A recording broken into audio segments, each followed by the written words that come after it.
Alright, it's been a little while since I've read any of this. You know how it is. It's easy to have a lot of games lined up to play.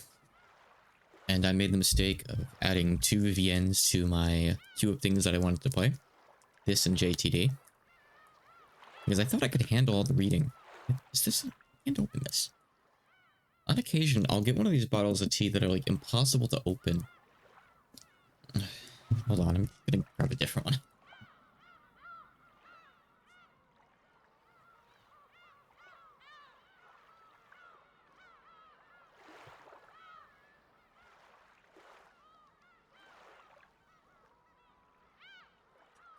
Okay, there we go. I will not be denied my tea. So. Yeah, it's been a few weeks, I think.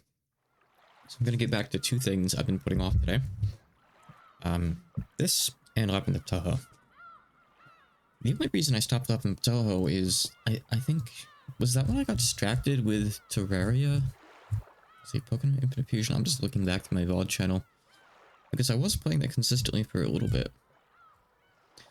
Lethal Company, Terraria. When did I last play on stream? No, wait, November? Months ago? Whoa, okay.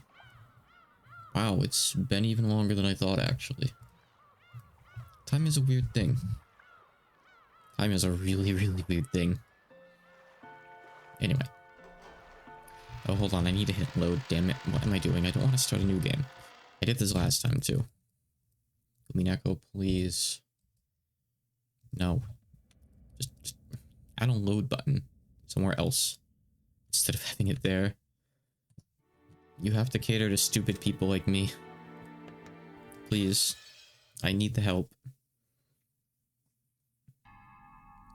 Ridiculous. So I'm not sure where we were. I think we're past the point where, like, the Legend of the Witch got introduced. Looks like we're talking about the gold. Okay. Ridiculous. Baka Bakashi. Is it possible that you all truly believe in Father's Legend of the Gold?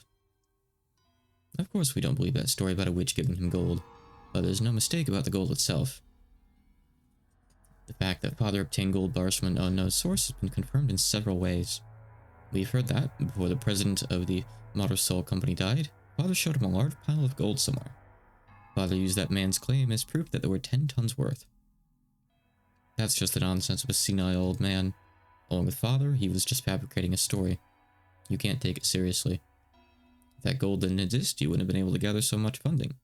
Before the president died, he was a person with a sincere personality that earned the respect of many in the business world. He wouldn't have become a partner to such fraud. Aniki. Hey, party. Aniki, the president of Maruso, definitely saw it. 10 tons of it, clearly with his own eyes. Even more, Dad let the president take 1 ingot at random and have it examined. Results of the examination show that the 10 kilogram ingot was 99.99% pure. He said that the Ushimura family crest, the 1-winged eagle, was imprinted on it. I figure I will read stuff like Aniki, and I'm probably not going to get heavy into the voice acting because that ain't exactly my skill. I'm no salty DK Dan. Almost instantly, the Ushimura family, the Ushimura Legend of the Gold, I'm so used to saying family after saying Ushimura, spread amongst the fixtures of the business world. Gold from an unknown foundry has a poor rate of conversion into money. Thinking that it was a chance for decisive profits, they accepted it as collateral, and as a result, Father was able to receive massive loans. Is there no limit to the absurdity you're willing to accept? Is Aniki a name? No, it's like an older brother kind of suffix. And I think before I was just taking it out and like saying the name instead. But How old are you people? Are you still taking that nursery tale you heard as children seriously? Where's the proof that this 10 tons of gold even exists? Aren't you just parroting the lies of Father and few of those close to him? Of course, it's just a story. But still, Aniki, the amount of money Dad raised required a suitable amount of collateral.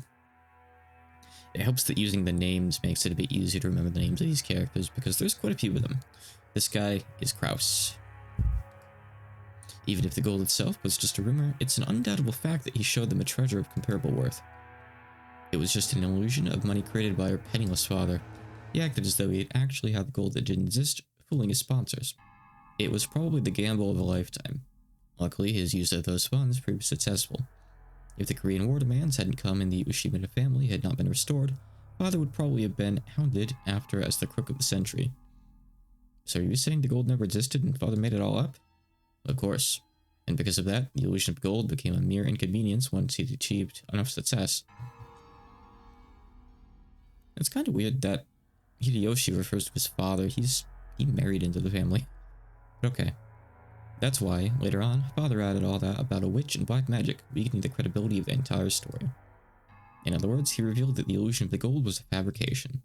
If he claimed to have received the gold from a witch, no one would believe that it existed at all, right? All that you really need to take away from this, you can skip like a lot of like the war background stuff and the Japanese history. The main gist is he took a big gamble and got big results. And it was based on the gold. Taking a big gamble to get results is actually kind of... We're going to see magic compared to gambling a few times here. It's also possible he said it for all of your sakes. Nevertheless, here comes some stupid offspring wanting to divide up this non-existent gold along with the rest of the inheritance. Rosa, don't tell me that even you believe in a fabrication like this. I can't prove whether or not father really had the gold. I just want to claim my rightful share as one of father's 4 children. Oh, it seems even you started to talk that way, Rosa. I see, so that's what you're all getting at. You're trying to claim that I'm attempting to keep all the gold for myself. Nissan, you've gathered a massive supply of funds. That's a fact. If we roll with the possibility that you've been embezzling father's personal funds, then there's only one possibility left, right? Aniki, we've been thinking that you might have found those 10 tons of gold bars. Ridiculous. Such a thing never existed in the first place. Then explain yourself. Was it embezzlement of father's assets or father's hidden gold? How could you have gathered so much funding if not by one of these methods? Even I have many friends in the political and financial realms. I've earned their cooperation, nothing more. And on that matter, I have no responsibility to explain myself to you. You understand, don't you? There are some topics that ought not be spoken of. If you insist on that point, that's all well and good for now. But Aniki, Dad doesn't have long. Nobody can ensure that he'll live to see this day next year. The inheritance process will begin at the instant of Dad's death. We'll arrange for lawyers and accountants who are impartial to all of us and have them inspect Dad's financial situation. At that time, if it comes to light that you've unjustly interfered with Father's money, you understand, right? I don't have a clue what you're talking about.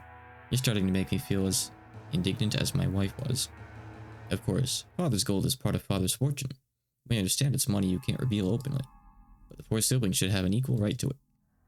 In other words, we're going to have your financial situation investigated as well as Dad's to determine whether you're hoarding the gold or not. Isn't this a great opportunity? Right now, prove the existence of your so-called support from friends and acquaintances. That way we can sportingly apologize for foolishly doubting you. Right, Rosa? That's right. Kraus Nissan, you're the one who's dodging the issue. If you were guiltless, you could just prove that you were in the right, but you aren't even trying to do so. However, Aniki, we still have to consider your position here. As Dad's representative, you're probably bearing a larger share of the burden than we all are. We've been living terribly relaxed lives until now, so it wouldn't be fair for the rest of us to complain without taking your efforts into account. Oh, it seems you cannot make up your mind whether to flatter me or slander me. It's very much one of those, if you really unlocked Luigi, take a picture kind of things. But it just so happens that his camera doesn't work, you know. He lost it. Dropped in the street a few weeks ago. Hasn't gotten a new one yet. Hasn't gotten his allowance yet to buy one. Please get to the point. Basically, randomly investigating nitpicky aspects of Father's wealth seems like a pretty crude way to go about it. As you said, Kraus Nissan, there may have been movements of money that are difficult to explain. We've come to consult with you today, while fully aware of that point. Both sides stand to gain from talking about this now. A consultation? Oh. When the inheritance is divided, you'll be rewarded for your years of hard work taking care of Dad by an agreement that's generous in your favor. Don't misunderstand us, Nissan. We aren't saying that we'll abandon our rights, but when we make our claim for what we deserve, We might as well offer a generous understanding for your position. That's what we mean. In other words, if you accept our conditions, then when the inheritance is decided, we'll leave the investigation of father's financial situation to you, Kraus-Nissan. All of the siblings from Ava downward suspected that Kraus was trying to steal their father's wealth. So, letting Kraus report the state of that wealth was extremely contradictory and a huge concession. If, as they claimed, Kraus was actually embezzling money, Kraus would be able to hide that fact. Besides which, it would be possible for him to control the distribution of the inheritance in a manner favorable to himself. Kraus, realizing that this sounded too good to be true, couldn't help but feel suspicious. He couldn't help but worry about what they'd ask for in exchange. Oh, after mistrusting me completely, you now say that you're willing to restore your confidence in me as the eldest sibling? So what is it you want in return? Just what we deserve as siblings. You aren't the kind of person who'd steal Dad's property, but you also aren't being financed by some patron. Considering all that, there is a certain explanation that'd satisfy the rest of us. Nissan, you found 10 tons of gold and used that as collateral to gather some funding. Yes, just like Father did in the past, right? If that's the case, there won't be any funny business in Father's finances. You've always been a good son, looking after Father. Why would we mistrust a person like that? You're being so roundabout, I can barely understand you. Please speak in clearer and more practical terms. Our first condition. Anaki, you must admit that you found Dad's gold. Are you asking me to admit I possess gold that doesn't exist? Our second condition. You'll acknowledge that each sibling has a right to a share of the gold, and you'll pay out those shares. How foolish. For that non-existent 20 billion yen of gold, that'd be 5 billion yen per person. Are you telling me to pay a total of 15 billion yen? Ridiculous. Keep listening till the end. We know that much money can't just pop up out of nowhere. We're not asking you to make an impossible deal. Of course, regarding the portions of the gold, we plan to reward you plenty for your hard work until now. Our third condition. The portion of the gold, to the one bearing the title of successor to the Yoshimura head family, will be 50%. The remainder will be considered the fair share of the siblings and divided up. Of course, this also includes you, Kraus-Nissan. Of the 20 billion, 12.5 billion will go to Anaki, 2.5 billion will go to Eva-Nissan, 2.5 billion will go to me, and 2.5 will go to Rosa. That division scheme makes me so grateful I could cry. So you're saying, for the sake of the gold that doesn't exist, I must pay you 7.5 billion yen. What's wrong?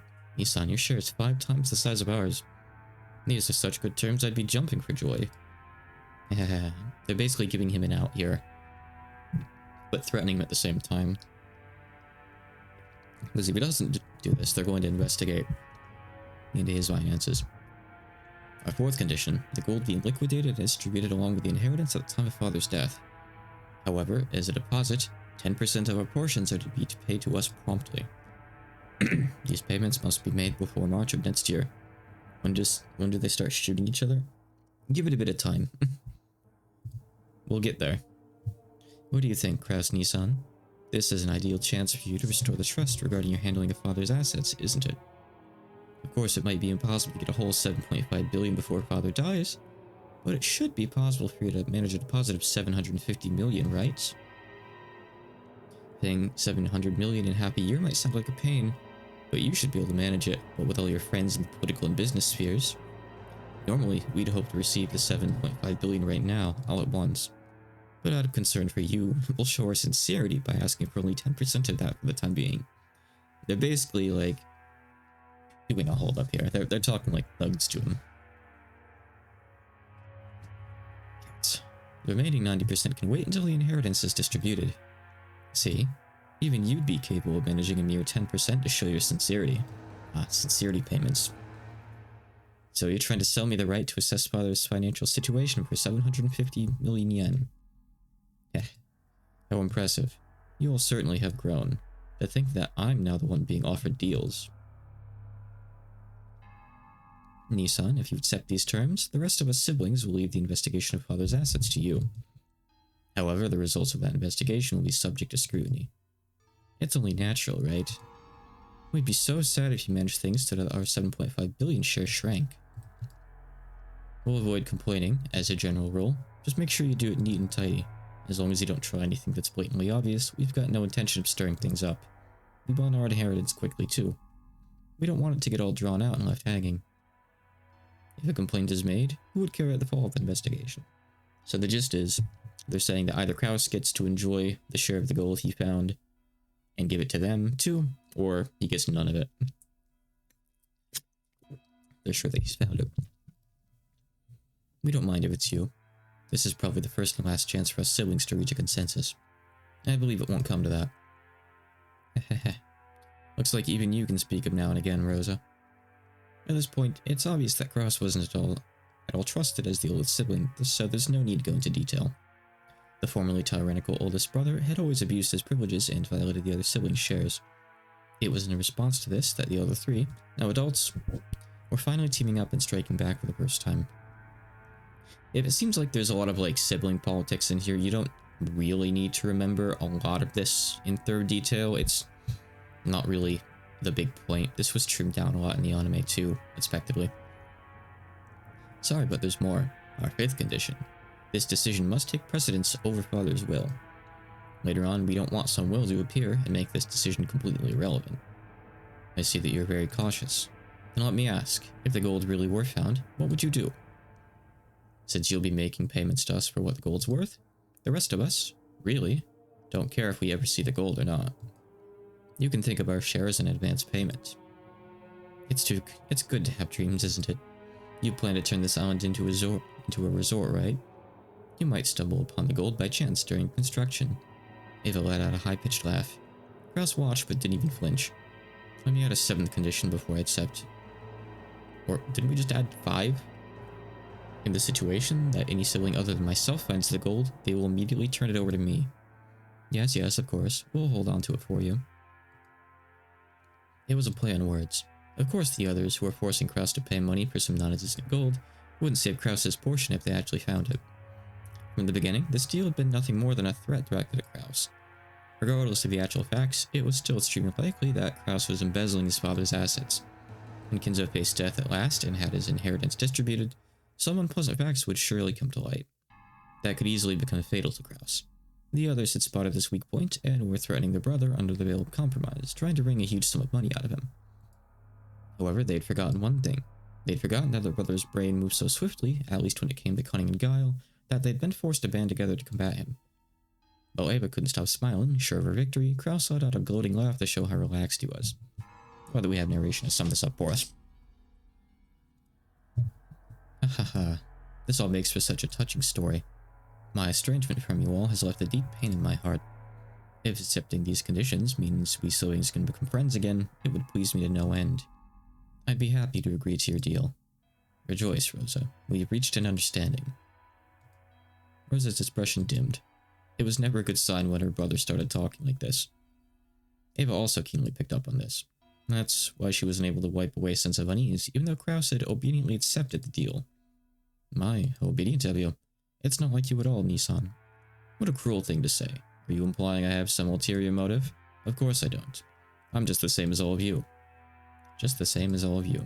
He seemed to emphasize just that one part. The color of Rudolph's face darkened. To him, it sounded as though Kraus was saying, I have a plan similar to yours. So Rudolph panicked. He rushed to bring this nearly resolved discussion to a conclusion. Then we're good. So, Aniki, would you mind signing here? This is a written contract summarizing the discussion we've just been having. There's one for each of us. Everyone will sign for the same contents. Rudolph took 4 written contracts out of his breast pocket that had the details of their deal written on them. The 7th condition you proposed will, of course, be added right now. Don't worry about that. Aniki, need a pen? Rudolph took a fountain pen out of his breast pocket and offered it to Kraus. Kraus made as if to accept it, but then with a small laugh, he drew back his hand without taking it and spoke. Actually, in order to ensure that this agreement is properly executed, I'd like to propose an amendment on just one point. As soon as Kraus said that single sentence, all of the siblings felt as though something ominous was creeping up their backs at the same time. That won't do. We've already decided, haven't we? Just stay quiet and sign it. Why are you in such a hurry, Eva? Of course I'll sign. I promise the share of the gold going to all of you will be 7.5 billion yen. I also promise that when father's inheritance is distributed, I'll cleanly and neatly liquidate it. However, there is one point that I simply must insist that you compromise on. What are you talking about? What don't you like? The part about promptly paying 10% of your share, 750 million yen. As you pointed out, my financial situation is far from prosperous. While I can guarantee that I will collect on various future investments, I must admit that I'm quite poor at the present moment. In short, I have absolutely no money that I can move around right now. I'm incompetent and my business sense is dull. Since I'm the loser you all claim me to be, I don't have the power to move 750 million yen in just half of a year. That can't be true. Are you trying to deceive us with such a half-baked trick? At the time of the division of the inheritance, I'll liquidate everything at once. Remove the condition that I must pay you 10% in advance. That's the only condition under which I'm willing to sign. Krasny-san, that 10% is nothing more than a number to measure your sincerity, isn't it? All things being equal, you shouldn't have any room to negotiate at all. We're doing you a huge favor by offering to let things slide for just 10% good faith money. Now that we've explained that, you reject an offer would seriously damage our trust and relationship, right? Hideyoshi had a humble expression in his face and was rubbing his hands together, but his eyes weren't calm at all. Even nice Uncle Hideyoshi can get into the finance talk. And he knows how to play his cards. Chris had already seen through to the shadow in the depths of those eyes. Why are you on such a rush? Or could it be that you're afraid of something? Rosa, won't you tell me alone? Secretly, so the rest of the siblings can't hear. It's not as though I... Wait, Aniki. All we're asking is whether you're going to sign or not. Just forget about making any strange deals or any other suspicious moves. Oh, you say I have no room to negotiate. Are you trying to claim that I'm in a weak position, which therefore puts us in an unequal relationship? Shivers began to crawl Rudolph's back. He began to feel himself getting overwhelmed by the height of his brother's completely insurmountable wall, and the long shadow that had existed since they were children. This is so well written. Shouldn't deals be made between those on even footings? From my perspective, this deal will help restore the long-lost trust of my younger siblings and deepen the love between us. It's an old problem that's been eating at me, and one I'd prefer to resolve as soon as possible. I would be overjoyed if we could resolve it today. However, it seems I'm not the only one who would be quite glad to close this deal quickly. Am I wrong? Kraus stared at each of his siblings. They avoided his gaze with animal-like instinct. Only Hideyoshi was slow in avoiding it, so he was caught by Kraus's gaze. Hideyoshi, I hear your company has been doing extremely well lately. At a brisk pace, it went public, and both its track record and its stock price has soared. I'm truly jealous. We aren't here to talk about my husband. However, it is unfortunate that you've neglected your stockholders. It's even more unfortunate that you were unable to solidify your base when you became stock listed. Before you realized it, some bad-natured colleagues of yours had bought up a huge share of your company's stock, right? How could you know about that? The same way you knew about me. If it's possible to collect evidence proving that no one would offer a loan to me, then it's possible for me to collect evidence on you. Is it really so unexpected as that? Kraus grinned broadly. In contrast, Hideyoshi's face was rapidly turning pale. Hideyoshi's company was a restaurant chain management company that he'd started from nothing. Thanks to Hideyoshi's management efforts, the company had achieved success rapidly, not repeatedly.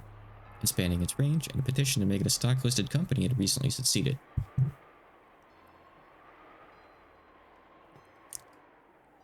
The greatest advantage of being in the stockholding system is that you can sell stock certificates and gain a large amount of financing. That amount tends to be far greater than a business's normal profits. So this is an extremely effective way to gather massive funds to expand a business even further. However, in exchange for financing the company, the stockholders gain certain rights. They're given rights that allow them to observe and guide the company they've invested in, leading to profits even greater than their original investments. This right is guaranteed to the stockholders, and they sometimes use it to dismiss ineffectual management. The right allows them to keep an eye on management and prevent the money they've invested in the company from going to waste. However, if they use it forcibly, they can eject the form of management and take over the company. After all, dismissing management and nominating new management are powers held by the general body of all shareholders. That power is determined by the majority decision of the stockholders, and people who hold more stock get cast more votes. In other words, if some person or group holds a majority of the stock, they can freely chase out the old management and make the president anyone they like. If they want, it's also possible for them to make themselves president. Most companies take various defensive measures to stop malicious people from buying up their stock and threatening their position, like ensuring that lots of stock is bought by those close to them, such as company employees. However, Hideyoshi's company had only recently become stock listed, and he hadn't had time to strengthen those defensive measures. Or maybe Hideyoshi was so engrossed in the management of his company that he couldn't probably understand the dangers of being stock listed. It's hard to say whether he should be viewed as a kind-hearted manager, immersed in the work of management, or a foolish manager who had his feet swept out from under him. Is this really how this works? This is scary. Finances. Not something I will ever get into. In other words, there existed some people who wouldn't let him get away with that naivety unscathed. They began repeatedly buying up stock in Hideyoshi's company, rapidly gaining such strength that they couldn't be ignored. They sent anonymous documents to the shareholders in an attempt to gain control of the majority. The documents read, "The current management continues to make pointless investments and is ignoring the needs of the stockholders. Let's force the current management to retire, cut the current wasted investments, and let this company be born again as one that gives more back to the stockholders." It is very difficult to make the actual state of a company's management known. The fruits of Hideyoshi's sleepless nights and constant concern for his company were cruelly distorted, and he lost the trust of stockholders. Thanks to these efforts, this group had almost collected a majority of the company's stock. I think all this thing with like Hideyoshi was like 2 lines in the anime, by the way. I mean, it was way too short, but it's not good. At that point, even Hideyoshi noticed and started to buy back the stock, but the stockholders realized that the company was undergoing an acquisition maneuver, and each demanded a ridiculous price for the shares that Hideyoshi was trying to buy back. They continually tortured Hideyoshi, who had no leeway in the negotiation of the price. One of the certainties of capitalism is that the price will rise when 2 parties vie for the same thing. And one of the certainties of democracy is that the majority controls everything. So in the end, whoever manages to buy the most stock wins. But another way, whoever has the most money wins. Unless Hideyoshi could obtain a large sum of money at this critical time, he could easily lose all he'd built so far. Therefore, more than anything else, he wanted a lot of money right now.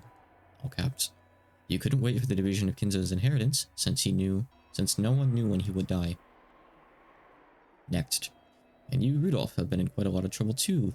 Lately too, haven't you? You always hear people say it's terrifying overseas, but it seems it really is true. American trials are settled quite emotionally. They never hand down generous judgments to foreigners. Weren't you advised by your lawyer that making a settlement with the other party would be more economical in the long run? What's this all about? Well, it's just some trouble from work. No big deal. Nothing you can't settle with money. Kiria immediately guessed the meaning behind the subtle expression in Rudolph's face. Her husband had gotten wrapped up in some kind of trouble without her knowledge, and had been worrying over it alone. That's right. In this world, it's kill or be killed. No, anything can be settled with money. After all, it can even buy back the broken bonds between siblings. America is very fussy about the violation of rights. But with money, anything can be settled. Long live capitalism.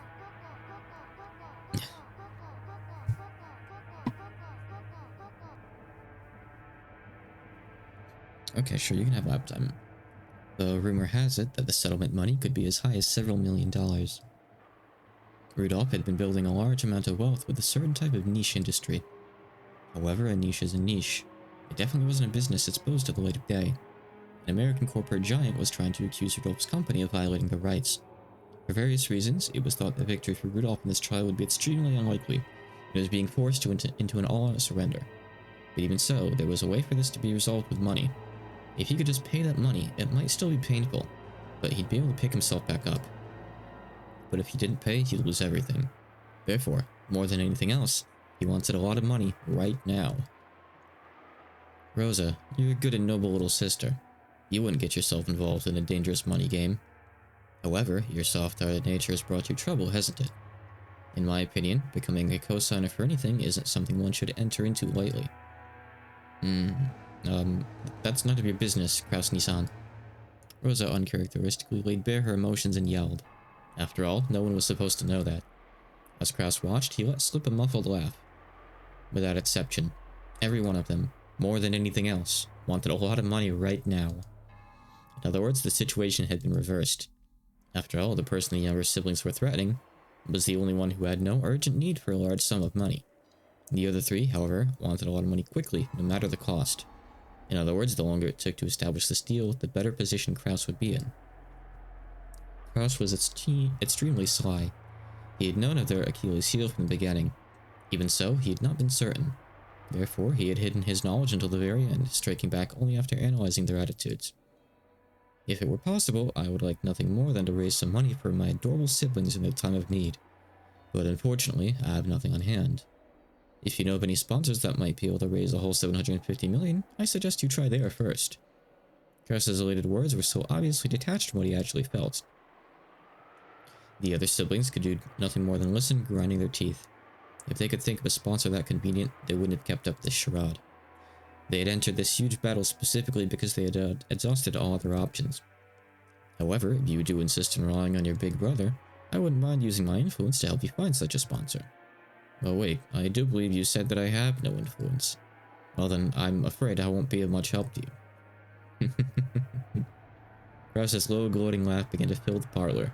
The younger siblings, who had been dragging the oldest brother into a corner until a moment ago, could do nothing more than grimace and grind their teeth. Ava, don't make me laugh. As if I'd ever put myself in your debt. Don't make me laugh. Don't make me laugh. If we relied on you, how exactly would you help us? I told you, didn't I? All I can do is find other sponsors for you. Of course, I'll negotiate for the highest interest rate possible. Damn you, taking advantage of us. Honey, please calm down. I am calm. I'm extremely cool, you bastard. Kyrie grabbed her husband's hand, but that action made him feel even more pitiful, so Rudolph shook it off. Kraus laughed as though watching something highly amusing. In times like these, it certainly would be nice to find Father's hidden gold.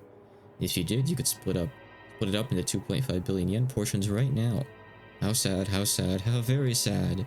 How extremely, totally, truly, hopelessly sad. Tonight, let us all drink together, as we solve the riddle of Beatrice's epitaph and discover the location of Father's hidden gold. If we four friendly siblings work together, there's surely no puzzle we can't solve. We'll get into like the proper mystery stuff eventually. There's a lot of setup in Umineko.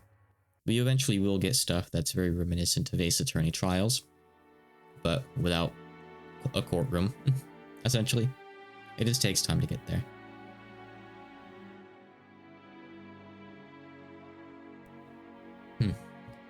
Quite an entertaining scheme. Well then, what are the conditions they've attached? Well, whether or not Kraus-sama actually discovers the gold, he'll pay Eva-sama, Rudolph-sama, and Rosa-sama a total of 7.5 billion yen for their shares. However, 10% of that will be paid before March. Spending everything today, huh, Freddy? I'm also thinking, like, because there's so many of those, maybe I should get rid of, like, the individual ones and just keep them to the random one. But at the same time, I don't have any other redeems to put there for the time being. Kraus, you dunce.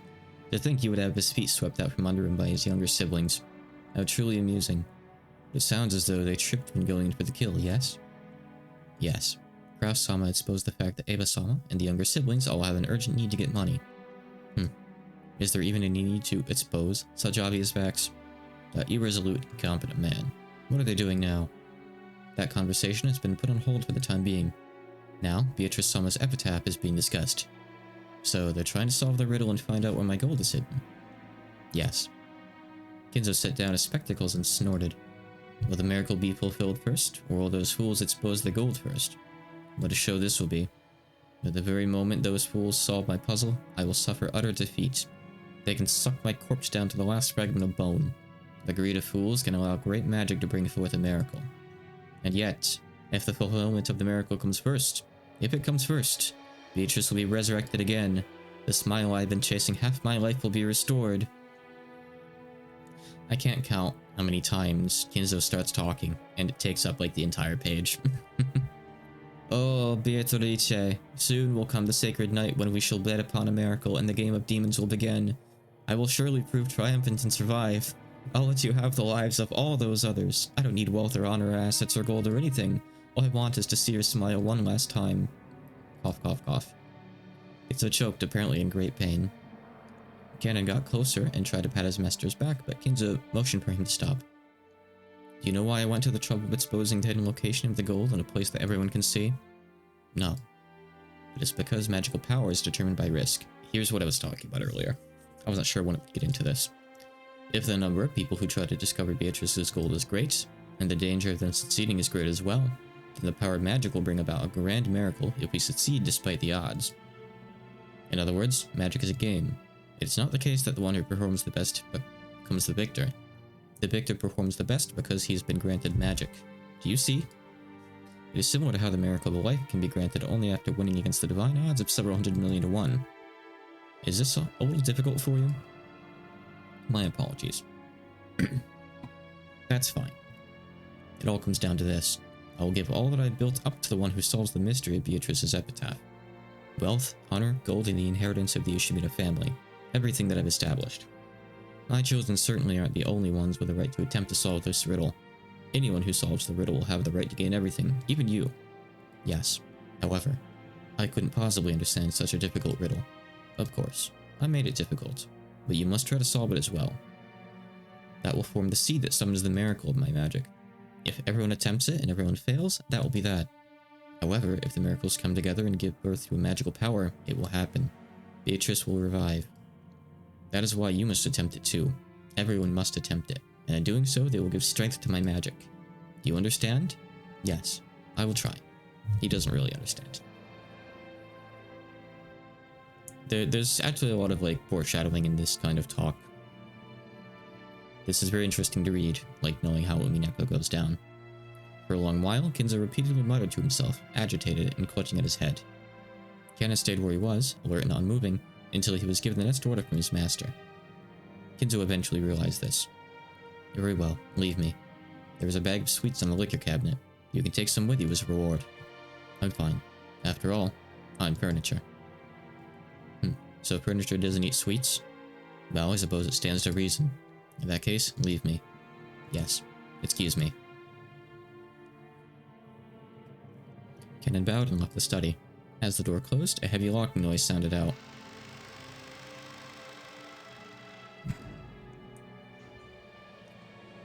Here's a fact for you that the door auto locks when you close it. Good to know. Definitely won't come in handy later. But it was not the sound of Kennen locking the door. It was the door locking automatically. No one could enter without Kinzo's permission, and once they left, they could not enter again. It was a mechanism that Kinzo, unable to trust his blood relatives, had created to seal himself up in his own study and isolate himself from the outside world. He was already unable to trust anyone accepting, not the children who shared his blood, but those servants who called themselves furniture.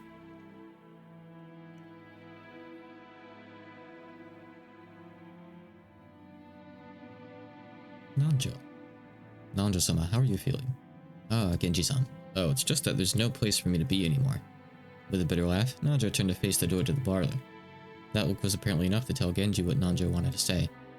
For the most part, Genji also understood the family's situation. It must have made him want to frown, knowing that right now in the lounge, the master he served was being discussed so disrespectfully. But it would have been very difficult to gather that from his indifferent expression. Still, I don't understand. Why did Kinzo-san have something so provocative written, I wonder? Nanjo looked at the portrait of Beatrice. No, he actually directed his gaze beneath the portrait, at the plate with the epitaph. I do not presume to understand the master's thoughts. However, I'm sure he had a deep reason for doing so. Since long ago, when Kinzo-san played chess, he would always prepare his moves according to some far-reaching judgment. Yes, sometimes even to make moves I couldn't understand. For an avid person like me, it was impossible to see through to whatever it was he was planning. Sometimes I wonder if this might be some kind of will in the master's eyes. Perhaps he wishes to hand over his wealth and the title to the one who can understand it. So, you're thinking he may have wanted the 4 siblings to work together and solve the riddle. Or some outsider like myself solved it? Kinzo-san may speak of his children in insulting terms, but perhaps he also wants them to repair their relationship. No comment. It certainly would be heartwarming if, as Nanjo had suggested, this epitaph had been made to repair the siblings' relationship. However, both Nanjo and Genji knew that nothing could be more impossible than this. They'd known Kinzo longer than anyone, and Kinzo trusted them more than his own relatives, but even they could not guess at his true motives. The master always says that everyone has the right to try and solve the riddle, even if they aren't a member of his family. What about you, Dr. Nanjo? No, it's a little too difficult to puzzle with this senile old man. Actually, I once wrote this epitaph down in my notebook. Night after night, I would try to solve it before going to sleep. But it really is hard. It looks like we might have some free time to relax and consider it before someone comes to get us. What do you say, Genji-san? I am nothing more than furniture and service to the master. Gold and assets are unnecessary to me. My, you're very modest. I imagine that's why Kinzo-san trusts you so much. If so, I am honored. I don't think they've actually shown us the full epitaph yet, but they will. As Nanjo lightly laughed in response, he once again looked at the epitaph. Oh, here we go. Behold the sweet fish river running through my beloved hometown. You who seek the Golden Land, follow its path downstream in search of the key. The epitaph on the portrait called My Beloved Witch Beatrice goes as follows. Oh. Behold the sweet fish river running through my beloved hometown. You who seek the Golden Land, follow its path downstream in search of the key. As you travel down it, you will see a village. In that village, look for the shore you two will tell you of. Look for the shore that the two will tell you of. There sleeps the key to the Golden Land. The one who obtains the key must then travel to the Golden Land in accordance with these rules. On the first twilight, offer the sits chosen by the key as sacrifices. On the second twilight, those who remain shall tear apart the two who are close. On the third twilight, those who remain shall praise my noble name. On the fourth twilight, gouge the head and kill. On the fifth twilight, gouge the chest and kill. On the sixth twilight, gouge the stomach and kill. On the seventh twilight, gouge the knee and kill. On the eighth twilight, gouge the leg and kill. On the ninth twilight, the witch shall revive, and none shall be left alive. On the 10th twilight, at journey's end, you shall attain to the power of the Golden Land's treasures, once and for the last time. The witch shall praise the wise and bestow 4 treasures. One shall be all the gold from the Golden Land. One shall be the resurrection of all the dead souls. One shall be the resurrection of the love that was lost. One shall be the put the witch to sleep for all time. Sleep peacefully, my beloved witch Beatrice. So the epitaph is going to come up now and again. It's obviously kind of important, some parts more than others. The solution gets flat out revealed. There is an answer to the epitaph that gets revealed much, much later in Umineko. Someone solved it before it got revealed. They had no confirmation as to whether it was right or not until it got revealed, but I believe at least one person did come to the correct conclusion. You need a lot of info that's not presented in the game. It gets hinted at a couple times, kind of where you should look, but you can't just solve it with the info in the game, so don't even try. Don't bother attempting the epitaph. So, on the 10th twilight, the journey ends, and you'll reach the Golden Land. You really are diligent, Maria. You did a good job writing this all down. Ooh, I forget a lot, so I'm always writing things down. Mama told me to. There was a notebook inside the handbag Maria was always carrying around, and Beatrice's epitaph was copied onto it. Thanks to that, we were all able to challenge the puzzle of the epitaph while walking down this beach. Jessica and the rest had already tried to solve it several times, and had already gotten bored with it. Or, since this was a first for me, I was so excited that I couldn't stop. It really tickled my sense of adventure. Let's start with the first line. Behold the sweet fish river running through my beloved hometown. Where was grandfather's hometown again? Either before the war, the Ushimura family had a mansion near Odawara. Which makes you want to know which sweet fish river flows through Odawara, right? Yeah, because that river would be the starting place. Anyone searching for the Golden Land would head down that and search for the key. What's this river in Odawara? Does it have sweet fish swimming in it? If you're looking for sweet fish in Odawara, it'd have to be Hayakawa. It's famous for its mountain stream fishing. Ooh, I hate fish. Mario, you'll understand when you get a bit older. Lick, lick, lick, salty, roasted sweet fish. Yummy. Even though we just ate, I'm getting hungry again. Shall I bring you a biscuit? Huh? Sorry, that's not what I meant. Don't mind it. Shannon-chan was faithfully keeping us company, since she didn't have any afternoon chores for a while. I would have thought that, since she's a servant, accompanying us would force her to take care of us and tire her out, but that didn't seem to be the case for her. On the contrary, she seemed to enjoy joining in on a conversation with people close to her own age. When I asked, I heard that she was the sort of worker whose room and board were supplied by her employer. So normally, the only person close to her age was Jessica. Yeah, I can imagine how that might be pretty dull. Harsh. Okay, so I get that the sweet fish-filled river near Odawara is Hayakawa. In that case, we've got to go down it. You find anything if you head down Hayakawa River? If you follow downstream, you'll arrive at the ocean. Of course, you'd reach the mouth of the river. And the third line of the epitaph was, as you travel down it, you'll see a village. By the way, since long ago, the mouths of rivers have been key points in transportation, and large cities tend to be built there. That'd be the next checkpoint. Village, not same as city. That's a pretty good theory. Just like you guessed, there's an old city there that was very prosperous in ancient times. That's where Odawara Castle is. I think I might have gone to Odawara Castle on a field trip once. It really was a wonderful castle. Yeah, I also went there. Even though I lived in a Western-style house, it's true that Japanese people feel calmer with a Japanese layout. Ooh, castles are boring. Theme parks are better. Ooh. I see. I mean, I'd love to, like, explore a mansion or something. Just freely. Without being on a tour, just, like, stop time and just let me go mess around. Big buildings like that are cool. Big houses. I see. Okay, if we find the gold, the Great Battler Summit will generously reserve a whole theme park for a day and let you play in it. Still. Odawara Castle, huh? The hidden gold of Odawara Castle. Oh? It's actually starting to sound pretty good. Haha. Well, we figured out that much 2 years ago. The village down the river where the sweet fish swim in Odawara. We figured it was probably somewhere near Odawara Castle. The problem is the next line. Okay, let's see where Battler's strange reasoning can take him. Jessica grinned broadly. She seemed to be implying that she would have solved the puzzle long ago if it was that easy. Damn it, I'll definitely find it and keep it all for myself. The fourth line. In the village, look for the shore the two will tell you of. I don't know what it means by the two, but anyway, the shore. What does it mean by the shore? No, wait. Is there any place near there with shore or kishi in its name? Now we're getting into Japanese stuff. I've heard there's a place called Sokakishi in Odawara. Huh? Wow, you sure know a lot about it. Yeah, what could that mean? Chan, are you trying to solve the riddle and get the gold too? That makes us rivals. It's not like I'm interested in gold. It's just that George-sama told me about it before. That's because we reached the same conclusion 2 years ago. We even went to the trouble of laying out a map and looking it up. It was about 5 kilometers to the north of Odawara. We definitely found a place called Sogakishi there. However, after that we got stuck. The 5th line doesn't say where the key is hidden in that place. Maria-chan, could you read it for us? Ooh. There sleeps the key to the Golden Land. Ooh, I could read it. Sogakishi is probably large, and there wasn't ever any house built there by the Ushida family. Not much we can do to find a key in such a vast area without any hints. You're right, and without the key, we can't advance to the next line. Jirojaniki, what kind of place is Sogakishi? Let's see, I've never been there, so I don't really know, but according to the map, it's in the mountains. I'm pretty sure it was at the base of Mount Asama. Something doesn't feel right. I suspect the riddle pointing the way to hidden gold to be a bit more exact. I get the feeling that even the part about Sogakishi was a mistake. Well, I think it could be Sogakishi. It could be talking about some house that grandfather lived in when he was a kid that we don't know about. After all, the first line mentioned his beloved hometown. Shannon, you've served grandfather alcohol and stuff lots of times, right? Hasn't he ever talked to you about his past?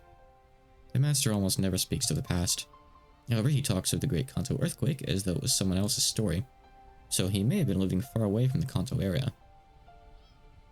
The Ushimura family may have been living in Odawara, but not all the branch families were. Grandfather often called himself part of a branch family, at least connected to the successor. And that means the beloved hometown might not even be Odawara at all. I've never heard anything about grandfather's hometown, and I doubt he'd actually tell me if I asked. If the so-called beloved hometown isn't referring to the Ushimura family's roots, then the Odawara theory is wrong from the beginning. Of course, this doesn't completely remove the possibility that it was Sogakishi. For example, perhaps he lived in Odawara when he was very young, but then moved far away later. Ooh, I don't understand what you're talking about. Ooh. Mori had been completely left out of the conversation, and she now sat puffing at her cheeks in boredom. Geography is not very interesting for kids. Not interesting for me either. So basically, if we can't even agree on the starting point for this dice game of gold, we're totally stuck. But wait, after the first 5 lines, the thing we end up finding is a key, right? Even if you don't have a key, it's always possible to bust through a door. Can't we just skip the first 5 lines and start figuring out the rest? Oh, I hadn't thought of that. Oh well, we're just wasting time anyway. Let's hear the rest of Battler's reasoning. But in the next part, it gets dark really fast.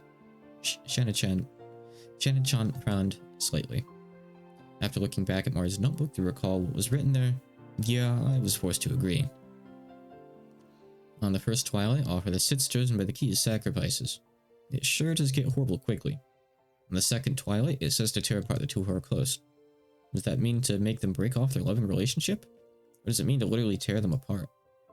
I don't know, but either way, it's pretty disgusting. Even if we set that second line aside, it mentioned 6 people for the first twilight, then 5 people for the 4th through 8th twilights, so at least 11 people must be sacrificed.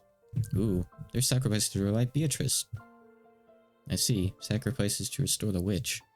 Yeah, that's what it'd mean. Near the end, the witch will be revived on the 9th twilight. That last part is guaranteed. On the 9th twilight, the witch shall revive, and none shall be left alive. So everyone will die in the end. And after that, the 10th twilight is the goal line. I'm not sure how you're supposed to reach the goal line if everyone's dead by then. Depending how you interpret it, the traveler who holds the key may or may not be included in the none shall be left alive part. But at the end, there's something pretty interesting. After reaching the goal, the witch gives out 4 treasures. One shall be all the gold. The problem is the next one. It says the dead souls will be resurrected, right? Doesn't that sound like it means everyone who died in the early lines? If you put it like that, then the part about reviving lost love might refer to the pair-torn part on the 2nd twilight. That's right. And the 4th one refers to the 9th twilight. The 4th treasure is putting the witch, revived in the 9th twilight, to sleep. If we put a happy spin on all this, it'll be hectic with people dying and breaking up all over the place, but it'll be made right in the end. The awakened witch will sleep again, and everything will be like it was at the start, except with a huge pile of gold. Everybody wins. All's well that ends well, right? What kind of mystery novel lets you say all's well that ends well at the end? The witch must be pretty busy, what with all the killing, reviving, breaking up, and reuniting people. Not to mention waking up and sleeping.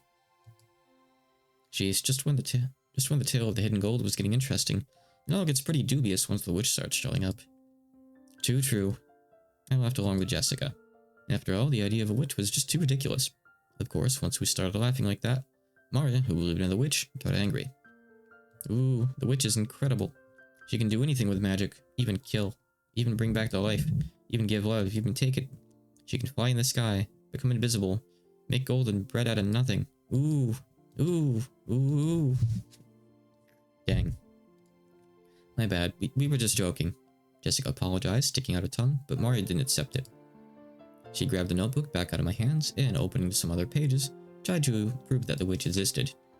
Those pages had colorful drawings of witches on them, and well conveyed the fantastical image Maria had of witches. It wasn't the normal sinister image of a crooked-nosed hag flying around in a broom, but a dreamlike person with unnatural powers who could do anything and wore a beautiful dress. It was just what you'd expect from an imaginative young girl. Floating through the sky, crossing a rainbow, dancing around all night with a teacup and a teapot that would never get empty no matter how much you poured out of it. It's more like a Mahal Shoulder kind of thing. With a flourish of her staff, the stars in the sky would become candy and pour down, and flowers that produce sweets would bud by the roadside. The Maria, witches were the only concept that could embody the magical dream that so captivated her.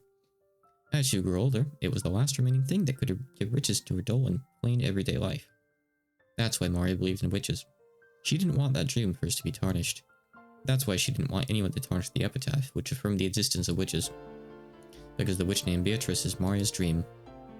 The Maria-chan, the epitaph isn't a guide to the hidden gold, but magic to revive the witch. So, it was the single link between Maria and the witch. Maria was very angry and clung to George Anarchy. Jessica and I scratched our heads and apologized. It might not be possible to smooth things over again like the time she got mad in front of the portrait.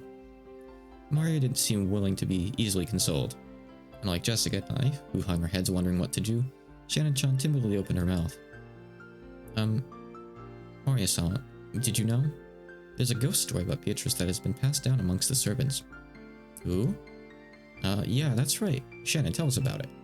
I don't really know, but it's apparently pretty famous among the servants. What is this? A ghost story? Yes, that's what she said. It seems it's a story from before we were born. I also heard about it from my mother.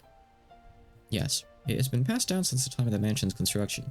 The servants of that time whispered that the mansion had 2 masters, one of the day and one of the night. The tale that Shannon told was just like a typical campfire ghost story. If there's a forest with a witch living inside it, then of course the witch would come pay the mansion a visit from time to time. At some point, this ghost story naturally spread it up between the servants. When people do the rounds a second time to check doors, windows, and locks that were supposedly closed, they'd find some of them left open. Lights that were supposed to be off were turned on, and lights that were supposed to be on went out. Things left lying around would disappear, and things would appear when no one had any memory of putting them there. When any of these things happened, the old servants would say that the witch had visited the mansion, invisible, and was playing pranks. Ooh, see, she exists. Beatrice exists. Yeah, she exists. Long ago, it was always right before leaving for school that I wasn't able to find my bag and stuff. Moria puffed out her chest with an ooh, as though this was final proof of the witch's existence. If I opened my mouth, Moria would probably be hurt again, so I didn't. I mean, you hear this kind of story everywhere. Depending on the place, they might blame it on a dwarf or an elf. House hobbit. The only difference is that they call it a witch on this island. Of course, walking around a vast, elegant mansion at night would be a little unsettling. It's an island devoid of people. Since a mansion is so drafty, walking around in the night of a thunderstorm would certainly be eerie. In addition, some servants have also seen will-o-wisps and glittering butterflies dancing around. Canon-kun also saw something like that when he went patrolling one night. And recently, we'll often hear servants talking about strange footsteps heard inside the mansion near midnight. We had whispered together that the Beatrice summoned the portrait sometimes makes herself invisible and walks through the mansion. It happened a while ago, but even I heard footsteps while patrolling at night that resembled these stories. Ooh, that's scary. But there's nothing to be afraid of. Beatrice-sama is another ruler of this mansion, separate from the master. So there's no need to be unnaturally afraid. If you respect her, I hear she won't do anything bad. However, she can be quite terrifying if you don't respect her, right? Correct. I've heard that just before I began working here. Someone who spoke badly about Beatrice-sama fell down the stairs and quit after receiving a large injury to their back. Because of that, there was a rumor between the servants that Beatrice-sama's anger had been brought down upon this person. Ooh, anger will definitely be brought down on Battler Jessica. Ooh. I'm sorry. I don't want her anger brought down upon me. I apologize, Maria. Of course, I also apologize to the witch. I'm sorry, Beatrice-sama. Please forgive an outsider's nonsense. I'll apologize as well. I'm sorry, Beatrice-sama. Will the witch be able to forgive us now? Ooh, don't know. Witches are fickle, so they forgive what they want to and don't what they don't. Ooh. That's no good. Maria-chan, isn't there some kind of good luck charm that could prevent Battler-kun and Jessica-chan from suffering Beatrice-sama's wrath? Maybe something that can block against magic? By relying on Maria, who is proud of knowing the most about witches, George was trying to revive her self-esteem. Once again, I've got to admire his ability to calm kids down. After taking a moment to cross her arms and seriously ponder whether there might be a charm that could save us, she started flipping through the pages in her notebook. I thought it was just a scribbled diary, but there also seemed to be quite a few pages that looked like they'd come from a book on black magic. Maria solemnly considered a group of these pages, which considered things that looked like magic circles. Apparently, Grandfather wasn't the only one with a black magic hobby. When Maria finally found what she was looking for, she snapped the notebook shut and threw it into her handbag. She then began fishing through the bag's contents. There seemed to be various jumbled up things in there. After a while, she took out various pieces of junk, although they were probably important magical items to Maria, and repeatedly threw them back in, saying they were wrong. It was all a little humorous, just like when Doraemon took out the wrong tool. Finally, she seemed to discover what she was looking for. With a face that was unimaginably cheery when compared to the intense expression she'd worn until now, she held those out to Jessica and me. Ooh. I grabbed it and saw that it was a very cheap-looking charm. It looked like a bracelet made from a plastic rosary with a scorpion-themed medal attached. Have you ever seen those cheap Zodiac-themed accessories? The kind you might win in a crane game at an arcade? It really looked like something like that. There were two of them, probably one for me and one for Jessica. However, the very fact that there were two of them made them feel even more like cheap manufactured goods, making it pretty hard to think of them as magical items. You're giving these to me and Battler? Ooh, with these charms you don't even need to worry about Beatrice, because scorpions have the power to ward off magic. Huh? Really? Didn't know scorpions could do that. Ooh, Battler doesn't believe. Ooh. I had said too much and angered Maria again. Maria took out her notebook again, branching out various pages as she went on and on about how the scorpion had such incredible holy power that had been used in magic repelling magical circles since ancient times. I have no idea if this is true. It probably is. I've heard about that from some of the other young servants. Something about how the scorpion is drawn in as a magic repelling symbol in sorcery. Oh, really? Why? Ooh, the scorpion protects against bad magic and calamity. An emerald brings peace to the heart. Therefore, its effects are twofold. Oh, where's the emerald here? It's true, the scorpion wraps around the emerald and protects it. I thought the charm was just a medal, but maybe the anime just did a poor job, actually, come to think of it. Maybe there is an emerald. I really wanted to make fun of those worthless-looking charms, but as I watched Maria explaining with all her heart and noise that she'd found them for our sakes, I started to feel like it might actually work, even if it was just a prize from some game center. The material quality of the charm didn't matter. What mattered was the strength of her feelings. Even I don't think of myself as the sort of loser who'd laugh at something like that. Okay, thank you. I apologize to Beatrice-sama, but even if I do end up getting cursed, I'll be safe now thanks to Maria's charm. Right, Jessica? Yeah, that's right. Thanks, Maria. Ooh, wear it on your arm when you want your heart to be at peace. Put it in your wallet and your money won't decrease. If you hang it from your doorknob, bad things can't get in. It's a really convenient charm. What an incredible effect. If Maria-sama gives it her confident seal of approval, then it surely must be reliable. Shannon-chan clapped her hands together and Maria stuck out her chest. She was totally in a good mood again. It's probably best we let her lead the conversation a bit longer, if it'll keep her in such a good mood. Come to think of it, she looked a bit bored when we were getting excited about the hidden gold. Probably because she couldn't keep up. While eating the cookies Kumasawa-san had baked, Jessica and I asked Maria this and that about black magic. Maria happily chatted away in response to her questions. Each time, George, Anaki, and Shannon-chan would act surprised or chime in. The clouds in the sky grew darker and darker, but we cousins really enjoyed communicating freely after a year of separation. Scene transition? Nope. Did I just feel a drop on my forehead? Huh? I wonder. As George Anaki rubbed his forehead, he looked up at the sky.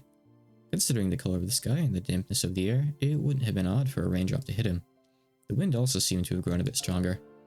Ooh, I didn't feel a drop. Only I didn't. Ooh. Don't worry, neither did I. Anyway, I'm sure it'll rain so much tonight that everyone will get to feel plenty of raindrops. That's right. Maybe we should head back soon. Shannon-chan looked down at her watch. It was probably well into the evening by now. You know, it's really unnatural. I'm reading her name like English-wise, like Shannon instead of Shannon. Even though Shannon is technically correct, because Shannon sounds really weird, and I'm doing the same per canon. Even though that should also be kanon. But because I do that, it makes it hard to switch and say Chan instead of Chan. Chan being incorrect, Chan being correct. Or at least it's closer to Chan. Like mid-sentence like that, so I keep saying like Maria-chan and Shannon-chan. It's hard to switch between languages and like the pronunciation styles mid-sentence. Often though, when speaking English, I'll find myself mistakenly reading words with A in them as if they were Japanese words. Sometimes like yam as yam or something and be like, wait, hold on, that's absolutely wrong. I sound like an idiot right now. Learning a language can do this to you. Is it already time for you to return to your work? Yes. Thank you very much for allowing me to enjoy some time together with you all. Tell Kumasawa-san thanks for the cookies. Okay, everyone, help out with the cleanup. Shannon-chan? Yeah, I'm just gonna go with it, I don't really care. Declined her help, saying that this was a servant's job. But picking up dropped forks before the waitress asked to is pretty much my purpose in life. We folded up the blanket, gathered up the trash, and helped clean everything up. Ooh. The trash is getting away. Ooh. I won't let it escape. I'll grab it before Maria does. Ooh. I'll grab it. Ooh. Maria, don't get your shoes wet. You'll get in trouble. To Maria, chasing after some trash sent flying by the powerful winds, take a breath, was just another game. By the time we finished, the wind was blowing pretty strongly. Probably a good time to head back. You all helped me out a lot. Thank you very much. It looks like you're really out of time. It's okay if you head back first. Giorgianiki perceived from her hurried appearance that very little of her free time was left. Genji sounds very strict about time. If you don't show up where you're supposed to at the right time, I bet he'll be pissed. We'll see you later. Do your best with your work. Yes. Then if you'll excuse me. After making a respectful bow, Shanna-chan ran towards the rose garden. Okay, let's head back to the guest house. We can watch TV or something and relax a little. Ooh, wanna watch TV, ooh. Then it's decided. Let's all head back and watch TV together. Maria, who wasn't done having fun, agreed once television was mentioned. We climbed up the gentle stairs and returned to the rose garden. Becomes an adventure game for a few scenes there. The wind had grown very strong, and roses shook throughout the garden like ripples on water. I think the whole reason, like, sometimes you see Romelia saying ooh in fan works came from Maria. Do keep in mind that, the authors of Toho and Umineko have actually met and drank together in real life. There are Toho references here in Umineko. This might be our last chance to see those beautiful roses. I'll bet tonight's typhoon ruins them. These roses might be done in by tonight's winds. You're right. Still, I think the roses were pretty lucky. After all, they got to be welcomed. Oh, they got to welcome all of you before the typhoon. All flowers lose their petals eventually. How can I? But that means we can admire them even more when they're in bloom. That's right. Maria, burn this image into your eyes. At this moment, they're the best roses of the year. Ooh, burned into eyes. Right then, Maria suddenly clapped her hands. It looked like she'd remembered something. My rose. The typhoon will send it flying. Ooh. Oh, you mean that sad-looking rose Dorojaniki marked with a ribbon? Maria apparently remembered where the rose was. She ran at full speed. The rest of us followed her. Ooh. Ooh. Where was that again? I'm sure it was somewhere around here. We searched everywhere around that area, but it was only a single flower among all these roses after all. Even though we knew it was somewhere close by, we weren't able to find it. The winds making the typhoon's front lines made roses through the garden undulate. It was almost like it was teasing us by making the location of Maria's rose impossible to find. Maybe it wasn't here. Let's try spreading out a little bit in our search. Sounds good. Let's go for strength in numbers. What's up, Maria? As we made a split up in search, Maria tugged in my jacket with an unhappy face. You could tell that she didn't want us to leave that spot. What is it? What's wrong? Ooh, my rose is here. It's here. But it's actually not, right? Maybe it was on the other side of the flower bed. If we all look, we'll find it fast, okay? Ooh, it's here. My rose is here. Look for it. Look for it. Ooh. Maria stomped her feet in irritation. She pointed at that spot and said it was definitely there, but in actuality, it wasn't. Even so, Maria got mad when we said we were going to search elsewhere. We were at a loss for what to do. For a while, we had to stay near Maria and pretend to search through that rose thicket. Kids are tough. Ooh. Ooh. Not here. Not here. Not here. Ooh. Maybe she's saying that it could be here, but that it should be here, but isn't. Maria became increasingly irritated. Oh man, Maria's totally losing her temper. Sometimes Maria starts to really care about really pointless stuff. If she gets what she wants, that's okay, but you can't find something that isn't there. That's not good. Just when we were at a loss of what to do, Maria called out in a loud voice. Mama, ooh. We could see Aunt Rosa in the direction Maria was waving her hand. Maybe she wanted to look at the garden one more time before the typhoon came, or maybe she had some business at the guest house. Aunt Rosa was coming from the mansion. She quickly noticed her daughter's voice and came over. My, what happened, everyone? Are you looking for something? Look for it. Mama, you look for my rose too. Ooh. Your rose? We found an unhealthy rose around here and marked it. We tied a candy wrapper around it. But Maria, if I remember correctly, it was growing right in front and really stood out, didn't it? Unless it grew legs and ran off somewhere, it must have been somewhere else. Maybe you remembered it wrong. Ooh, it is here. It is here. Battler doesn't believe. Ooh. How many times do I have to tell you to stop saying ooh before you'll understand? I'm gonna look for it, so stay quiet. I'd never seen Aunt Rosa be anything other than kind and gentle, so her anger surprised me a bit. Aunt Rosa began searching as well, so we went along with her for the time being. But we were already more than sure it wasn't around here. So it didn't take long for Aunt Rosa to realize that too. The rose isn't here. Did you mistake this place for somewhere else? There's so many roses around. Ooh, that's wrong. It is here. Mama doesn't believe. Ooh. I already believed you and looked hard for it, didn't I? But it isn't here. Ooh, but it is here. It is here, but it isn't. Ooh. Then someone must have ripped it out. Anyway, stop saying ooh. Ooh, who ripped out my rose? Who did? Give it back, give it back. Ooh. Ooh. How should I know? Stop it, stop saying ooh. Aunt Rosa slapped Maria's left cheek with her palm. That instant, Maria was shocked into silence. Of course, it was only for an instant. When Maria realized that her wish was being rejected, she started yelling even louder. Ooh, ooh. My rose, ooh. There's going to be the occasional child abuse in Umineko. Didn't I tell you to stop that weird habit? That's why all the kids in your class make fun of you. Cut it out. Once again, her palm slapped Maria's cheek. This time she didn't go silent. She choked as she started crying and began to bawl in an increasingly loud voice. Aunt Rosa was clearly irritated and lifted her hand once more to try and shut her daughter up. Freddy's going for the loudest ooh possible. It doesn't show in chat on the stream, but it's highlighted. You can't do much better than that. Aunt Rosa, now, she's just a little kid, so there's no reason to get so serious. Hehehe. I tried to cut in with a bitter smile, rubbing my hands together, but Aunt Rosa glared with me with a serious face, and I realized that I should have stayed out of this.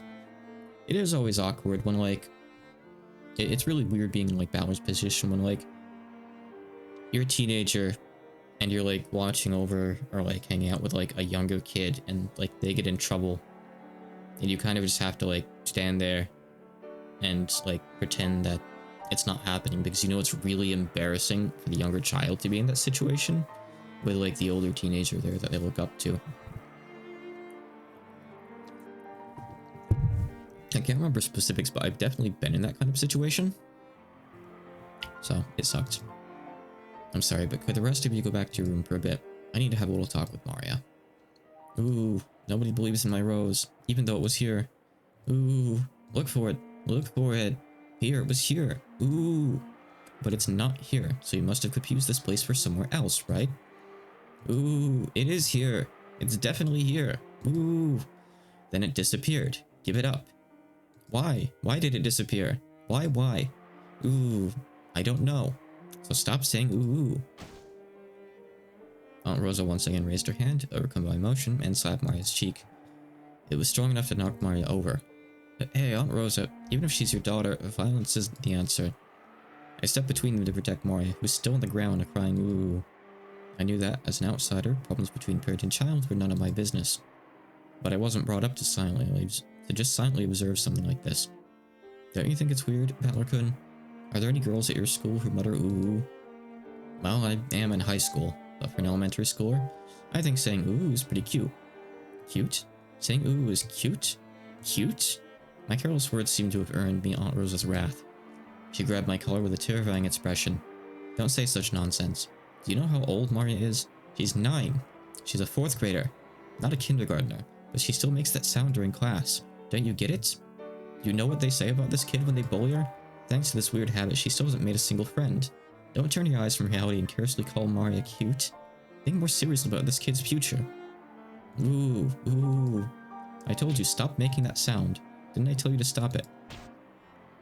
I mean, clearly Rosa hasn't bothered taking her to get, like, examined because it's pretty obvious that Maria is neurodivergent in some way. Definitely, like, in a way that stands out. So yeah, she's probably going to get some shit for it at school and should maybe be taking classes elsewhere or something. And Rosa's, like, not a very good mother in this scene at all. Aunt Rosa stroked Maria's quivering head, from which an increasingly unhappy voice was rising. I mean, I'm not even addressing the fact that she's like slapping her. It's obviously ugh. I tried to stop it, but Aunt Rosa pushed me away. My back hit George on a key. A long time ago, Aunt Rosa also thought of it as nothing more than one of Maria-chan's baby words. But now that it hasn't been fixed even midway through elementary school, she's been worrying about it a lot. How she talks isn't really that big of a deal, right? She'll never make it as an adult if she's like that. So, even though it isn't fun to watch, this is a problem between parent and child. Well, even I get chewed up by Mom all the time because of how I talk. When they put it that way, maybe even a scene as painful as this isn't something an outsider like me should butt in on. Valor-kun, when you were a kid, didn't you have any bad habits that you couldn't fix that got you into trouble? Well, 1 or 2. On Parents' Day once, I kept getting yelled at in front of everyone, and it was embarrassing as all hell. Well then, you can understand how the 2 of them must feel right now. I'm sure they don't want us to be here now. You understand too, don't you, Jessica-chan? I don't think anyone likes to be seen when they're being scolded. Let's go. We'll return to the guest house. Then, after Maria-chan comes back, let's welcome her as if nothing happened. That's really the best, isn't it? Yeah, this is kind of what I'm saying. It's difficult being in that kind of spot, you know? We thought George Anaki's point was probably a reasonable one, and we may have been eager to use that reasonable-sounding argument as a justification to retreat from this heart-rending scene. Jessica and I nodded at George Anaki, and we all left. We called towards Maria, telling her that we were heading to the guest house, but she didn't seem to hear, and we felt sort of guilty and shameless after saying it. In that case, look by yourself as much as you want. Mama doesn't care. Ooh, I'll look for it. I'll look for it by myself, even if Mama doesn't care. Ooh. Have it your way. After blasting her with those few words, surprisingly not blasting with the palm of her hand again, Rosa spun on her heels and quickly returned to the mansion.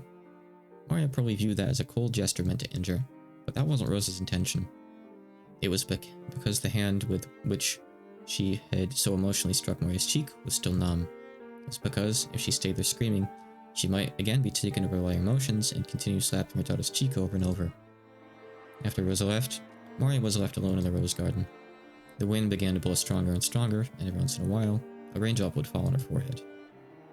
However, Moria couldn't leave that place, not until she found that poor wilting rose. I mean, yeah, like, you feel for Rosa too in a sense. She is worried about her daughter's well-being in the future. Even if she's obviously not feeling about anything the right way. You know, everyone's a flawed character in this story. It had definitely been there. Even so, it wasn't. Even though she knew the place and even though it had been there, it wasn't. Moria bitterly stared at the place it was supposed to be and thought frantically. Maybe the angle I'm looking from is wrong. Maybe the height I'm looking from is wrong. While gazing at a single point, Moria repeatedly stood up, changed her position, and continued to stare. The wind was getting stronger and stronger, but Moria kept on looking for that rose in front of the flower bed.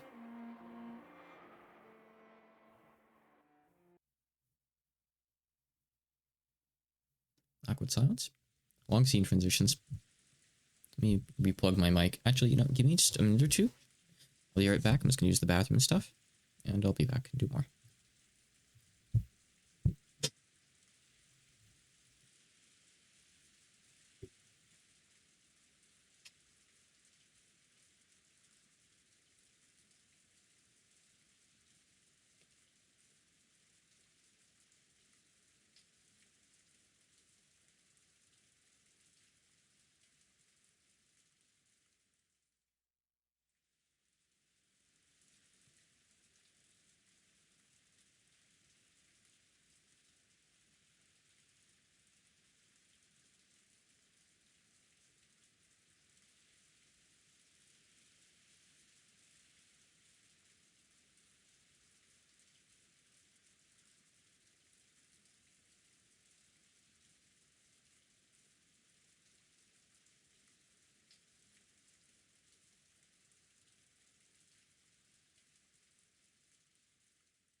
Okay.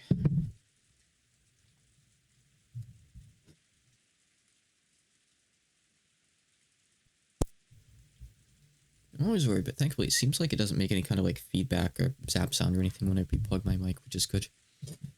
It's just a preventative thing to make sure it doesn't do that robot voice thing. Ginzo noticed the sound of the raindrops beating on the window. It seemed to be pouring down thickly. It had begun to rain later than the weather report had predicted. Ginzo approached the window as if being summoned by the sound of the rain. The sound of rain is a sound of silence. That sound feels quieter than any silence. It makes humans remember that, in the end, they're alone from the moment they're born to the moment they die. Where the hell is this coming from? You're late, Beatrice. Whether it was words directed at the rainy sky, there was no one to be seen in the direction of Kinzo's gaze. Well then, let us begin. Let us begin our banquet of miracles. This island has now been cut off from the world. There are now there are none who can interrupt my ceremony. There are many fitting sacrifices for you. 4 of my children, 3 of their companions, 4 of my grandchildren, me and my guests and my servants. You may devour as many as you please. The key of fate will select the sacrifices in accordance with the demon's roulette. If that roulette chooses me, even I will become your sacrifice. However, because I will bet on such madness, I will most assuredly bring forth a grand miracle. We have yet another instance of a full-screen monologue from Kinzo. It's gonna probably continue. Come, devour to your heart's content. I will achieve victory over that roulette. Yes, I'll put everything on the line. First, I'll return the inheritance of the Ushina family. Accept it.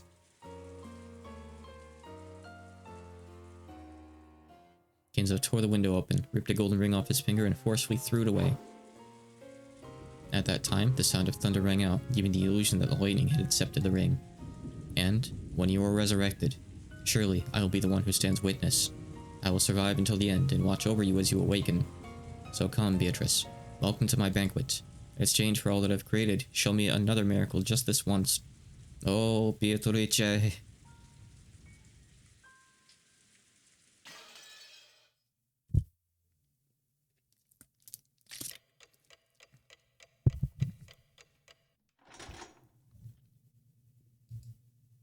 Man, there's so many things I wish I could say about Umineko right now.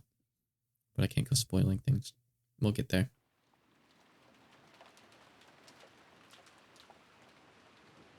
A news ticker popped up on top of the TV program we were watching. The disaster report told how many municipalities all over were continually sending out rain, flood, and wave warnings. Of course, the raindrops beating harshly in the window were even more convincing. This rain's incredible. Still, when it's raining this hard, it also feels like it might stop at any moment. You wish. They said the typhoon's moving slow, so it might be like this all day tomorrow. Even a little bad weather stops the boats from coming. It looks like we won't be able to head out on Sunday after all. Just in case, I cleared all outside business from my Monday schedule, and I'm glad I did. Which means, looks like we'll get to skip school Monday. Can you guys not get into trouble back there? Hey, window. Cats, I swear. Living on an island's starting to sound pretty good. Come to think of it, Jessica, you've got to take a boat to school every day, don't you? What do you do when the boats stop running? You stay home when it rains and show up late when the wind's blowing, like King Kamehameha? If the boats don't come, I stay home. Still, it's not as good as it sounds. Usually, I'm ordered to study by myself, and it's not that fun with someone standing right behind you watching everything you do. During the rainy season, does the weather ever stay bad for a long time and make you miss a bunch of days in a row? That does happen sometimes. Still, I'd get a call from my homeroom teacher every single day, who would sourly guide me on how I should teach myself and what I had to turn in. She can't skip school as easily as your imagining battler could. She's got to follow the rules for people that travel to school by boat and get a good amount of studying done. It'd actually be easier to just go to school. In my own room, I get distracted and can't concentrate. Understandable. Relatable. After being made to do nothing but workbooks for several days straight, it's pretty hard to handle all that mental stress. When I get into college, I really just want to go to some dorm and quickly say goodbye to this inconvenient island. Oh, okay. By the way, what do you do when the weather's good in the morning, but then it gets so bad on your way home that the boats are closed? You spend the night at school? That actually happens a lot. Because of that, they've built some lodgings there for people who can't get back to the island they live on. That's where you'd spend the night. Sometimes, when it gets really bad, you can't get back home for a few days at a time. Someone commuting to school or work in a train packed to twice its capacity might carelessly think that commuting by boat would actually be pretty interesting or fun. Midori, welcome. There's a lot of ooze. You missed the scene with like 200 ooze. You also missed the scene with the child getting slapped across the face multiple times, so maybe you consider yourself lucky. But it sounds like it comes with troubles of its own. You hear thoughtless tourists saying stuff like that all the time. I've had enough of island life. I really want to just graduate high school and say goodbye to this island. I can only really comment by saying, like, I stayed in New York City with a friend for a week or so. And, well, actually, technically, we were, like, not in the city. We were technically in New Jersey, I think. But, like, we took a boat, like, every day. That we had to, like, walk to, like, 10 minutes away. It was cool. I got to, like, drink morning coffee on the boat to get over to the city. It's really neat. I'll travel more. Hard to do, though. But there are all dorm schools even for high school, right? Why'd you choose that Nijima school of all places? I wanted to go to one of those from the beginning, but Mom's always going on about how I need to learn manners and discipline as the successor. So I ended up sticking close to home even for high school. And I hate this island. I just want to go live in a city. I don't care if rain or even spears fall from the sky. As long as I can move to a city where I can wear casual clothes and sandals and can get to a convenience store in less than 5 minutes. Hold out just a little longer. Just a bit more and you'll graduate high school, right? I can't wait a little longer. Jessica stretched out and reclined on the sofa. Maybe it was a bad time slot because there weren't any interesting programs on, and we had nothing to do but languidly kill time until we were called for dinner. After that episode, Maria never returned to the cousin's room after all. Aunt Rosa probably took her back to the mansion. It had to be pretty boring for Maria, all by herself while the adults had a confusing conversation. We thought we might as well head over to the mansion to see her, but the weather really was awful. And since there wasn't much time until dinner, we stayed where we were. At the time, we heard the sound of a humble knock. You remember that they're in the guest house right now, which is like a separate building from the main mansion, so there's a bit of a walk to get from one to the other. Jessica answered, "Yes, the preparations for dinner are complete. Please come to the mansion." It was Cannon-kun's voice. Did he go to all the trouble of coming from the mansion in this rain just to get us? Couldn't he have just called us on the telephone? Well, I guess servants at work don't always get to take the most efficient route. Just when I was getting hungry. Let's go. Georgianiki turned off the television and stood up. My stomach's been growling for a while. I've always been a huge fan of the main family's dinners. And didn't Goda-san say it was calf steak or something? Ooh, I can't wait. Our dinners are always even more fabulous than usual when the family conferences come around. Even I'm looking forward to it. Let's go, let's go. As we left the room, Cannon-kun bowed silently and respectfully. Okay, let's go. Is the rain pretty nasty out there? Yes. Take care not to get your garments wet. After seeing the three of us out, Cannon-kun peered into the empty room. Wasn't Maria-sama with you? No, she's not. Wasn't she with Aunt Rosa? Mario was missing. Rosa was lying on a sofa in the empty parlor, having fallen asleep before she knew it. She was bearing a burden that the children couldn't even imagine. That's why she only needed to let her guard down a little, before the weariness immediately dragged her into the world of sleep. Realizing this, Genji brought a blanket over to her. When he tried to spread it over her, her eyes snapped open, as though she'd been shocked with electricity. Thank you, Genji-san. When she realized that the thing that had touched her was just a blanket, and that Genji had been considerately giving it to her, she let out a sigh of relief. Did I wake you? My sincere apologies. No, it's okay. I hadn't planned on sleeping in the first place. What time is it now? When he was asked for the time, Genji checked a pocket watch that he took out of his chest pocket. It is slightly after 6. Rosa gave her head a little shake when she realized that not much time had actually passed, even though it felt like she slept for ages. Even though she didn't feel rested at all, the drowsiness that had enveloped her must have been pretty deep. Thank you. I'll be fine without the blanket. I mustn't sleep at such a strange time. My sense of time has been completely thrown off. The rain has finally started pouring down in earnest, hasn't it? Rosa finally realized that the peaceful sound that had put her to sleep was actually the rain. The wind's blowing hard, too. I wonder if the typhoon's finally here. That's what they said on TV. The typhoon is moving slowly, so they think it will be like this all day tomorrow. Really? So our last chance to see that wonderful rose garden must already have passed by. From the window, what she could see of the rose garden was completely blurred by the wind and the rain. Maria.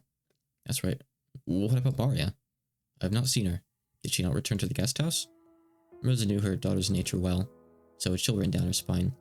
Maria was stubbornly honest, and if she was ordered to find something that didn't exist, she would look forever and ever. Even in pouring rain. No. The cousins left before I did, so Maria was alone. Once someone told her to stop, she'd stay there even if it started raining spears. What's the whole thing with the raining spears? Is that an expression? Without even opening an umbrella. How could I have lost control of my emotions and done such a thing? Even though she'd known about Maria's simple honesty better than anyone, she'd once again lost control of her emotions and done something terrible. Maria... Rosa pushed Genji away and ran down the hall. It's okay, your child is just very wet. The outside really looked like a typhoon, and the rain was pouring down spectacularly. Maybe because of some aspect of the terrain, the winds weren't typhoon class, so an umbrella wouldn't be torn out of one's hands. Even so, it certainly was a windy rain. There was no time to admire the roses being drenched. Anyway, I'm getting pretty worried about Maria.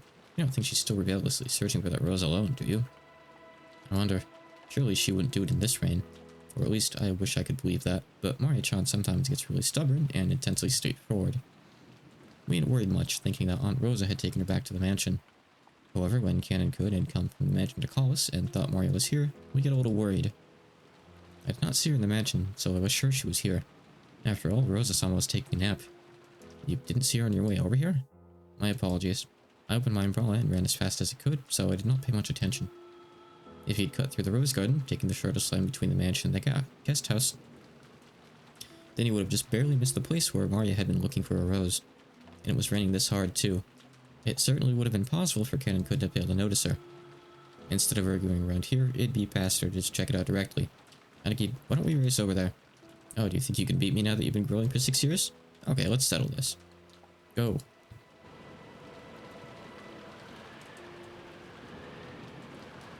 My lips get so dry. George, Aniki, and I flew out into the rain. Jessica and Cannon-kun followed us. Maria, if you're there, answer me. Maria. It's Aunt Rosa. Hey, Aunt Rosa. When George Aniki called back, Aunt Rosa jumped at him and grabbed onto him. Where's Maria? Isn't she with you? No, we didn't meet with Maria-chan after that. Maria... 6 years ago, Maria was 3 years old. She was a cute and pure kid who would just accept whatever anyone said. But 6 years have passed since then. She's 9 now, and experiencing the ups and downs of life should have taught her something. Maria, are you telling me you're still as pure and innocent as you used to be? I think that's George's inner monologue there. Maria, as I circled the rose bed, something white unexpectedly turned to face me. It was a white umbrella. Maria was crouching down, holding a white umbrella and still searching for that rose. Ooh. Her face, which had turned bright red from crying her eyes out, was dirtied with water and mud. It was a truly pitiful sight. Maria, are you still looking? Ooh. Can't find it.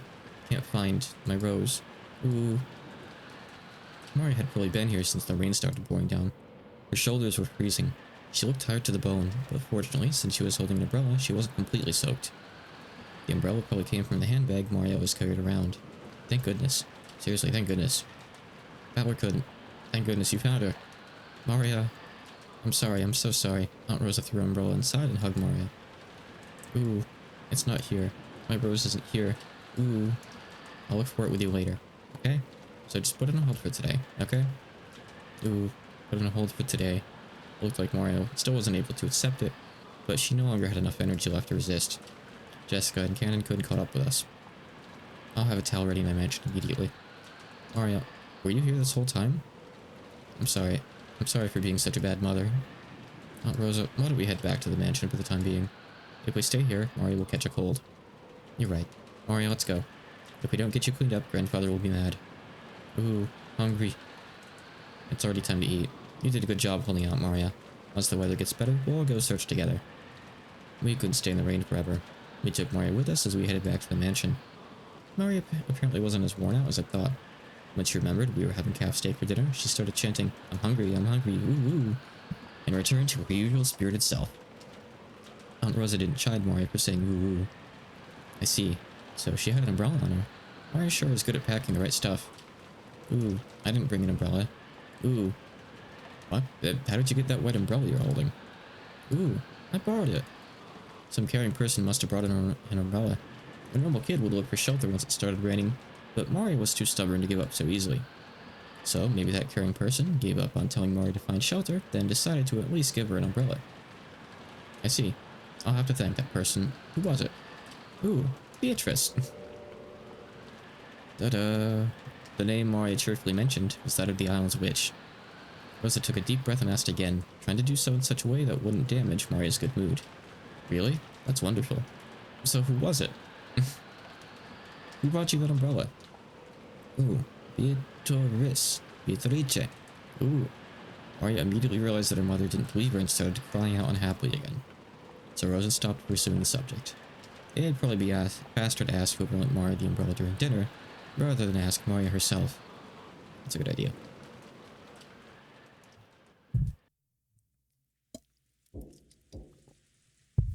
Telling her Beatrice doesn't exist is like telling her that Santa Claus doesn't exist. Father, please at least join us for dinner. It won't be a family conference otherwise. Along with the dull pounding of the door, the sound of Cross's entreaty could be heard. However, that voice seemed to be resigned to the fact that nothing it said would be heard. Kinzo-san, won't you at least come out for dinner? All your children have gathered here to see your face, haven't they? Silence, Nandro. So the bishop won't work. One move too short. Apparently, Kinzo was completely focused on the final battle of his long-lasting chess match with Nandro. Kinzo's brow was wrinkled as he continued to glare at the game board through his spectacles. Cross's voice didn't reach his ears. Kinzo-san, I'm hungry myself. Why don't we go down and eat? Go by yourself if that's what you want. Let me consider this next move for a little longer. We're going to finish it tonight. Otherwise, it's doubtful we'll finish before the world ends. Nandro rose from his seat, hoping this would prompt Kinzo to do the same, but Kinzo's eyes never left the chessboard. He knew well that Kinzo always displayed a blind concentration when it came to chess, but he'd never seen Kinzo concentrate as hard as this. It was almost as though Kinzo was telling the truth, and there would never be another chance for them to continue the contest if they didn't finish tonight. It seemed that, no matter how obstinately he called out to Kinzo, it wouldn't reach the latter's heart. Nandro gave up and headed to the door that Cross was still banging on. The door to the study opened. Cross was taken aback, thinking that maybe Kinzo was actually coming out. However, Nandro was the one who appeared, and Kraus let out a sigh of relief. Dr. Nandro, his father... I'm sorry I couldn't be of service. Right now, this room is Kinzo-san's whole world. Nacho shook his head with a completely defeated expression. Gross raised his fist once more and banged on the door, shouting, "Father, can you hear me? We're heading down now, but please join us anytime you feel like it. All of your children are waiting for you." His voice was very loud, and he was making a racket pounding on the door. There was no way it wouldn't reach Kinzo's ears. Well, it certainly was reaching him, but he ignored it anyway. However, unlike the time he had been called for lunch, he didn't fly into a rage. By now, Kinzo was calm at heart, almost as though he'd taken on a philosophical view and turned himself over to fate. "Neither dinner nor the faces of my children interest me in the slightest. I will only leave here if Beatrice is resurrected, or if I am chosen as a sacrifice for the key. The demon's roulette has already started spinning. What meaning does dinner have at this point?" "It's tasty." Have your last meal? I don't know. Have some steak? As though the painfully loud banging of the door completely failed to enter his hearing, Kinzo silently thought about his next chess move, still in his philosophical state. Just as always, Kinzo's figure couldn't be seen anywhere in the dining hall. Kraus, wearing a bitter smile, returned with Najo. Father says he's still not feeling well. He truly regrets missing this once-a-year opportunity to sit together with this gathered family. But yeah, absolutely. Eva and Rudolph snickered. Given Kinzo's personality, there was no way he'd show signs of regret, and none of his relatives showed any regret at his absence. "Then why don't we start dinner?" Goda began. "Certainly. Well then, if you'll allow me." When Goda was told to start the family conference dinner, his biggest time to shine of the whole year, he nodded with a broad grin. May I ask who lent Maria an umbrella?" When Rosa timidly cut through the silence of the dining hall, everyone noticed. "An umbrella? What's this about?" A short while back, Maria was in the rose garden when it started raining, and she apparently borrowed a white umbrella from someone. I wanted to thank them. It wasn't one of us. After you left, we moved to a different room and had a friendly chat that whole time." "Ah, that's right. Even after that, the siblings had a real friendly chat." The word friendly fell awkwardly from Hideyoshi's lips, so even those who hadn't been present could tell the conversation hadn't been a pleasant one. At the very least, it couldn't have been me, Eva, Rudolph, Hideyoshi-san, or Kirie-san. We were together the whole time, even after Natsuhine-san and Rosa-san left. The whole time until the meal started. Nisan went up to the study with Genji-san to call father. At that time, the rest of us went straight to the dining hall. So it wasn't one of us. Couldn't have been a servant kind enough to lend an umbrella? "So was it you, Goda-san?" "I had been in the kitchen the whole time preparing. My sincere apologies." Goda looked slightly disappointed about missing this chance to show off. At that time, Shannon and Kumasawa appeared, pushing a serving cart loaded with hors however it's pronounced. "Then what about Kumasawa-san or Shannon-chan?" "Yes, has something gone wrong?" Because Shannon had come in part way, she shrank back, mistakenly thinking that the others were searching for the one responsible for some error. It isn't like that. It started to rain when Maria-chan was alone in the rose garden. After that, someone lent her an umbrella. Aunt Rosa said she wanted to thank that person. "Ooh, Beatrice." Maria, her mouth a thin line, said the witch's name in a small voice. Aunt Rosa explained the situation one more time. As she did, Kumasawa-san cackled. "Oh, it wasn't us. Shannon-san and I were preparing the rooms together, so we did not go outside." "Yes, I'm sorry I wasn't able to be of assistance." "Preparing the rooms? What do you mean by that?" "Because of the rain, we thought it would be troublesome for all the guests to return to the guest house, so the servants were ordered to prepare the guest rooms inside the mansion." "Really? How thoughtful." "Yes, it certainly would be rude to chase us outside in this rain. Could you give it a rest?" "Yes." After receiving the order from Madam, Kumasawa-san, Kanen-kun, and I started preparing the rooms. Then it became time for dinner, so Genji-sama ordered Kanen-kun to go to the guest house and summon the children. "Yes. So did Kanen-san find Maria on the way to the guest house and hand her the umbrella?" "Ooh, wrong." The person who had actually received the umbrella denied it. Rosa was troubled. All she wanted to do was give a word of thanks to the person who had lent the umbrella, but she couldn't find them. And she thought asking like this with everyone gathered for dinner would work immediately. "Then was it you, Natsuhine-san?" "I'm sorry. After everyone's friendly chat, my headache was so bad that I had been resting in my room. Therefore, I did not go outside." "Then who was it? George couldn't the kids? That can't be right." "No, it wasn't us. We were watching television in the guest house the whole time. Actually, we thought Maria had just gone back to the mansion with you." Then Kanen-kun came, and he asked whether Maria was with us. That's when we first realized she wasn't in the mansion. I mean, if it were me, I'd have grabbed her hand and pulled her under a roof before giving her an umbrella. Rosa was completely baffled. This is the first real mystery, I guess. One by one, the relatives and the servants denied that they'd done it, even though it really wasn't something anyone would need to hide. So by process of elimination, the number of remaining candidates wasn't large. Of course it wasn't me. I don't think she would call Dr. Nanjo Beatrice here. Right after it began raining, I visited Kenzo-san's room and I was playing chess with him until just now, which means that it also wasn't grandfather. Wait a sec. Isn't this starting to get a bit weird? Who's left? Then who was it? Genji-san? Huh? Wait a second. Don't get me wrong. It's not like I'm searching for some culprit or anything. All I want to do is, as a mother, thank the person who gave Mari an umbrella in the middle of the rain. Giving an umbrella to a girl loitering in the rain was something to be praised, not hidden. Despite that, no one raised their hand. Why not? Everyone started whispering about how strange this was getting. Calm down, Rosa. Why don't we just ask the person who was lent the umbrella? That's what everyone had been thinking since the beginning. Did you guys not know what Maria is like? They were all scratching their heads at why she didn't just ask Maria, who had been given the umbrella.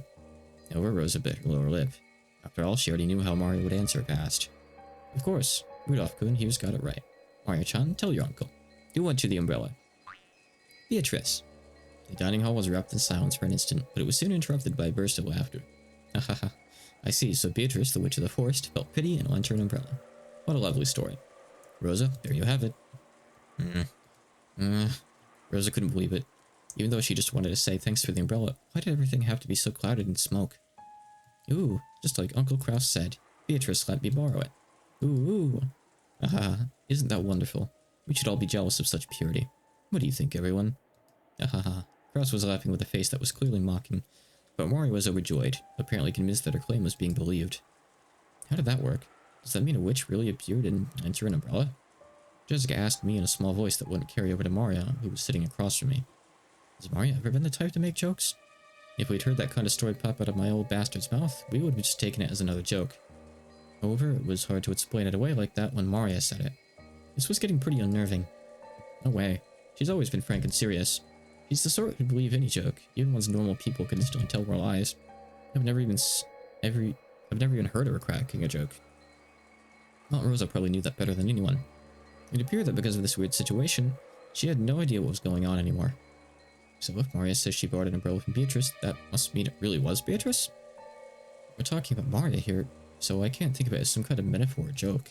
It might be best to take what she says at face value. Then what's going on? Are you saying Genji-san or someone put on that fancy dress from the portrait and gave Maria the umbrella? I'm not sure about that. Actually, that's what I want to know. Jessica shrugged jokingly, but her expression didn't completely match her attitude. Once the orders were set out and Goda showed off his vast store of knowledge, the meal began. A couple casual chats broke out here and there, but they seemed somehow distant, and the meal ended up being so quiet that you couldn't ignore the sound of the rain sneaking into the dining hall. But who was Umbrella? Misawa and Shannon, pushing the serving cart, ran into Genji and Kanan on their way to the kitchen. Oh, it's Genji-san. Did you lend Maria-san an umbrella? An umbrella? What are you talking about? Well, I heard that when it started raining, Maria-san was alone in the rose garden. It seems she borrowed an umbrella from someone there, but we don't know who it was. It wasn't me. After all, I actually thought Maria-san was in the guest house. When Ballor-sama first found her, she was already holding a white umbrella. My apologies, but it was not me either. Then, could it actually be the master? Both in the dining hall and right here, everyone had stated that they hadn't done it. That left only Kinzo, but maybe he went walking down the corridor for some reason. When he just happened to see Maria-sama in the rose garden without even an umbrella. The master is not particularly fond of Maria-sama. I agree. I can't imagine that, for Maria-sama's sake, he'd go to all the trouble of descending the stairs with an umbrella. Oh my, how troublesome. Does that mean the one who lent Maria-sama an umbrella really was Beatrice-sama? Oh ho ho. Misawa laughed, just like the relatives of the dining hall had laughed it off. She couldn't think of any other way to break through the smoke veiling the current situation. Just then, the crisp sound of hands clapping twice rang through the hallway. They all turned around at once to see Goda coming out of the dining hall. Okay, everyone. When serving a dinner, proper timing when sitting at the table is essential. Please immediately see to setting out the soup. Genji-san, the women are in the middle of an important job, so please don't get in their way. Kanan glared at Goda for being rude to Genji, the person Kanan respected. Genji, realizing this, patted Kanan once on the shoulder as a warning. Kanan reluctantly turned away and returned his expression to normal. Obey Goda's instructions. Hurry and prepare the dinner table. Come now, there's no time. Don't dawdle. Hurry. Goda grabbed the serving cart from Shannon and steadily pushed it toward the kitchen. Then please allow us to return to the kitchen. After all, Goda-san's temper is very short. Oh, but please excuse me as well. Misawa and Shannon left. Only Genji and Ken remained. Through the window, the darkness of the rainy night could be seen, along with the occasional thunderbolt. Genji-sama, did Beatrice-sama really return? I don't know. Shall we inform the master? That is not necessary. If she truly has returned, she will eventually appear before the master of her own accord. Furthermore, she's a fickle person. It would be pointless to report to the master, only to find that she does not appear. I wonder if this means the master's ceremony has already begun. Probably. However, that has nothing to do with furniture like us. We must continue to return the favor we receive from the master until our final moments. So it seems like whatever's going on here, the servants kind of are in on it. Aware of what's going on. They seem to acknowledge that Beatrice exists.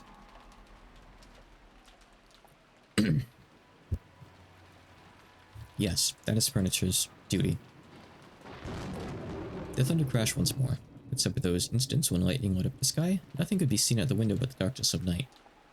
Just as humans rule when the sun is up, those that are not human rule when the sun is down. Yokai. The darkness of night that's now surrounded Aokijima was ruled by another master, not the Ushimura family. Did this master take pity on Maria when she was alone and being pummeled by the rain in the rose garden, lending her an umbrella? Cannon looked at the rose garden's lights, dimly visible beyond the window. The dim lights weren't enough to illuminate the surrounding area. Looking at those lights felt like making eye contact with the witch, and Cannon forced himself to avert his gaze. If he didn't, it felt like his eyes would be absorbed by that light.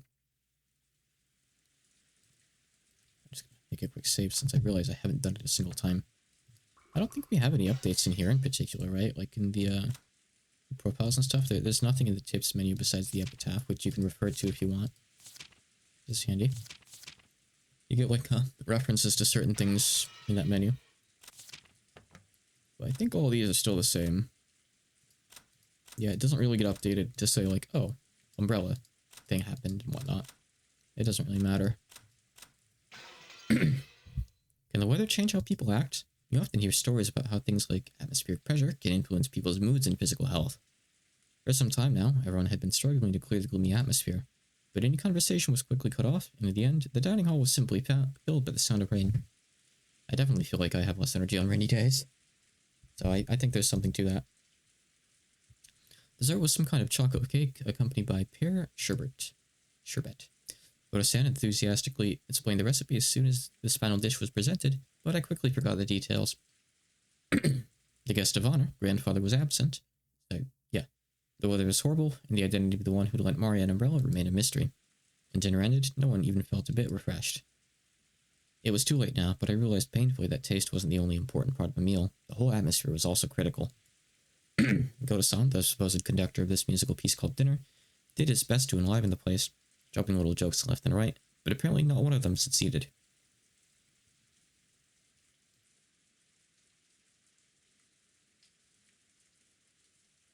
Okay, I'm good. After taking dinners for after-dinner coffee, tea, and orange juice, he left for the kitchen. As soon as he disappeared, Uncle Kraus spoke. My, what a waste that dinner Goto worked so hard to create has met with such a gloomy atmosphere. Yes, absolutely. It just feels like nothing would taste good today. Oh, I'd like to know why you feel that way. Later on, I'll do all I can as your older brother to help cheer you up. Aunt Rita repulsed. Aunt Ava grimaced slightly. I'd already heard she was on good terms with Uncle Kraus, but it was pretty clear now.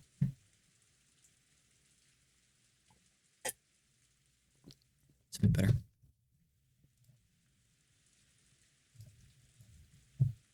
When I looked around, I noticed that my father and Aunt Rosa were also grimacing. Apparently there was something besides the weather troubling all of them. Both Aunt Ava and my dad aren't looking too happy. Really? I don't think so. I asked Aunt Natsuhi, who was sitting on my right, but she seemed to be in a bad mood as well. She snapped back as if to say she was absolutely not interested. Well, our adult conversation got a little complicated. It isn't something kids like you need to worry about, Balakun. Isn't that right, Natsuhi-san? Kirie-san? Uncle Hideyoshi laughed as he spoke, but without his usual brightness, so I could vaguely imagine just how complicated their adult conversation had become. On top of that, even Aunt Natsuhi and Kirie-san, the people he had directed his comment to, ignored him as though they hadn't heard anything. I didn't know what kind of conversation they'd been having whilst kids were away, but it reminded me of how Dad said he had stomach cramps when we arrived at the mansion. The family conference might have been a playful reunion to us kids, but it was definitely different for the adults. After Uncle Hideyoshi's comment was ignored by the other adults and an awkward silence filled over the room, Kiria-san spoke up. We were talking about how the kids' careers would turn out. Such is what lies in your future, Valor-kun. Will you just drift on to college? Wouldn't that be a little disheartening as a starting line for the long race of life? Hey, wait a sec. Kiria-san, if you start talking about something like that in the middle of a meal, it won't digest well, and I'll end up getting constipated. Wahaha, that's right. We're talking about Valor-kun and Jessica-chan's careers. You better think seriously about the future. Wahaha. Hideyoshi heartfully agreed as if they really had been talking about that, but that was probably wrong. Kiria-san had obviously been trying to change the subject. However, if Kiria-san had determined that this was the best course of action for now, then she was probably right. Taking this into account, I cast aside my suspicions as to the cause behind Aunt Ava and Dad's bad moods. At long last, the serving cart returned, filled with coffee and tea. Kumasawa-san and Shannon-chan served it to everyone. Koda-san then explained that this concluded tonight's meal. If only the mood had been a bit more cheery, it might have been the best dinner in my life. It was a shame this best of dinners couldn't have been had under the best conditions. Ooh, George Oni-chan, is dinner over for now? Over? Yes. With this, dinner is finished. Don't be rude. Stay in your seat and calmly drink up. Ooh. Maria looked like she was really excited by the occasionally crashing thunder. Maybe she wanted to quickly finish eating and run over to the window. She'd been fidgeting for a while, waiting for the meal to end. Some people were afraid of thunder, while others found it interesting, and Maria was apparently one of the latter sort. Therefore, when she heard from George Aniki that dinner was over, a huge smile broke across her face. She then rose from her seat, took out her handbag, which she'd set under her seat, never having left it even while she was eating, and began fishing around inside of it. No one seemed particularly concerned by this behavior. What's that? Where did you get it? George was the first to notice it. As he spoke, Butler noticed too. They saw that Maria was now holding a beautiful Western-style envelope. On the front of the envelope, the Ushimura family crest, the one-winged eagle, was done on a gold leaf. Furthermore, the fact that it was sealed with dark red wax made it clear that this wasn't something Maria could have brought as a prank. Maria-chan, what is that? It seemed that Natsuhi had also noticed the strangeness in the envelope Maria was holding. Her voice sounded too serious for someone admonishing a small child, so the relatives around us finally noticed too. What happened, Natsuhine-san? What is that? Maria, where did you pick that up? That envelope has Ginzo-san's... When Nanjo muttered that, even us kids could understand why it would seem to be frozen solid. The envelope that Maria held was one of the Ushimura family head's custom-made envelopes for private use. In other words, it could only mean one thing. This envelope contained a message from Kinzo. Cool. What is an envelope like that doing here? Now that's an interesting thing to come jumping out at us. Just let me have a peek. Ooh, no way, I'll read it. I was told to read it to everyone. Uncle Hideyoshi tried to snatch the envelope out from Maria's hands, but she protected it as though hugging it and didn't let go. Hideyoshi-san, you can't use force against a child. Maria-chan, where did you get this envelope? Ooh, I got it from Beatrice when she gave me the umbrella. She told me to read it to everyone after the meal was over. I'm the witch's messenger. Ooh. But messenger? Ye, the almighty witch of the island sure likes to mess around. Bet would try to joke about it, but no one laughed. I wonder what's written inside of it, Maria-chan. Oh, that's... I see, like, why it's in weird brackets when Maria says it, but I don't know why it's still there when Battler says it. But gonna read it. Ooh. Maria casually opened the envelope. It was sealed only with wax, so she just had to remove the sealing wax to open it. That sealing wax fell into the desk. Hideyoshi hastily picked it up and stared fixedly at it. He then set it in the center of the table where Natsuhi, Kiria, and Nanjo stared at it. Imprinted on the sealing wax was the one-winged eagle, which was the Ushimura family crest and also Kinzo's personal crest. This is the family head's personal crest. I know it from the letters I've received from Kinzo-san before. Without a doubt, this is his wax seal. But aren't there several things in this mansion bearing that crest? For example, if there was some kind of stamp for wax seals, couldn't someone other than Kinzo-san have used it? No, Kinzo-san would always use a ring on his finger, his proof of the Ushimura family headship, when he sealed the wax. This shape and complex design is definitely Kinzo-san's seal. That is not necessarily so. Anyone in the family must have received a letter from father at least once. We can't eliminate the possibility that someone used that wax as a model to create a fake seal and pass themselves off as father. I agree with Aniki. No matter how much the seal resembles Dad's, we can't prove that it's the real thing. But it doesn't prove this envelope came from him. I absolutely agree. I cannot approve of arbitrarily deciding that this letter came from father, based solely on the wax seal. Dr. Nanja, couldn't you use a little more discretion with your big words? I apologize. It was not my place to speak. One after another, all the siblings from Kao-san downwards rejected Nanja's statement, saying that the envelope Moria held wasn't necessarily from Kinjo. They were afraid. They feared from the bottom of their hearts that Kinzo's intentions were written in there, and that it might be some announcement regarding an inheritance that would be decidedly unfavorable to them. Maria, the person who gave you that envelope was the same person who lent you the umbrella, right? Ooh. I don't know what ooh means. Is it true? Ooh. Yes. Ooh. So, in other words, the witch, Beatrice, gave Maria-chan that envelope, along with the umbrella? Ooh. Maria nodded forcefully. I agree with my husband. It's a dubious letter handed over by some suspicious person.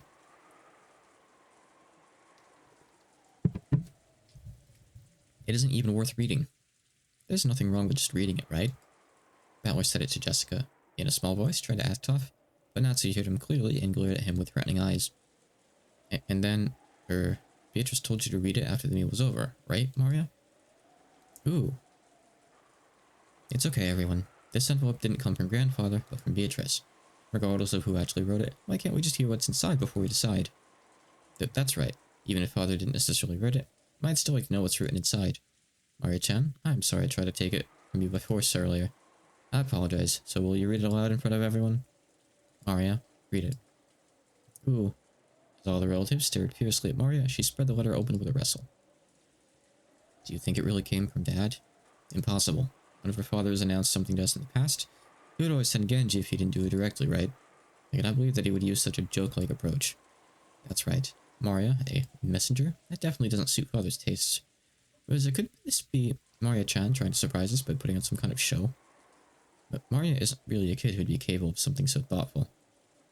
Let's see what that's like in Japanese real quick. I'm just gonna look at the messenger part. Oh, hold on. I didn't...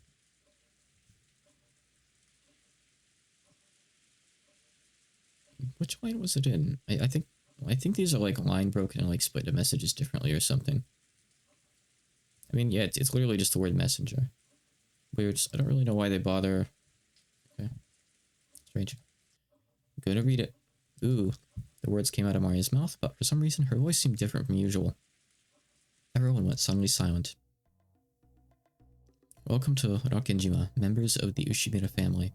I'm Beatrice, the alchemist for this family, employed by Kinzo-sama himself. Ah, that's crazy. Here's the Umineko music coming in. Quiet. I've served him for many years in accordance with our contract, but on this day, Kinzo-sama has announced the final suspension of that contract. Therefore, I ask that you acknowledge my resignation from the position of family alchemist from this day forth. How foolish. What nonsense. I can't stand to listen to it. And now there is one part of the contract that must be explained to all present. I, Beatrice, lent Kinzo-sama a vast quantity of gold under certain terms. One of these terms specifies that all of the gold is to be returned to me upon the termination of the contract.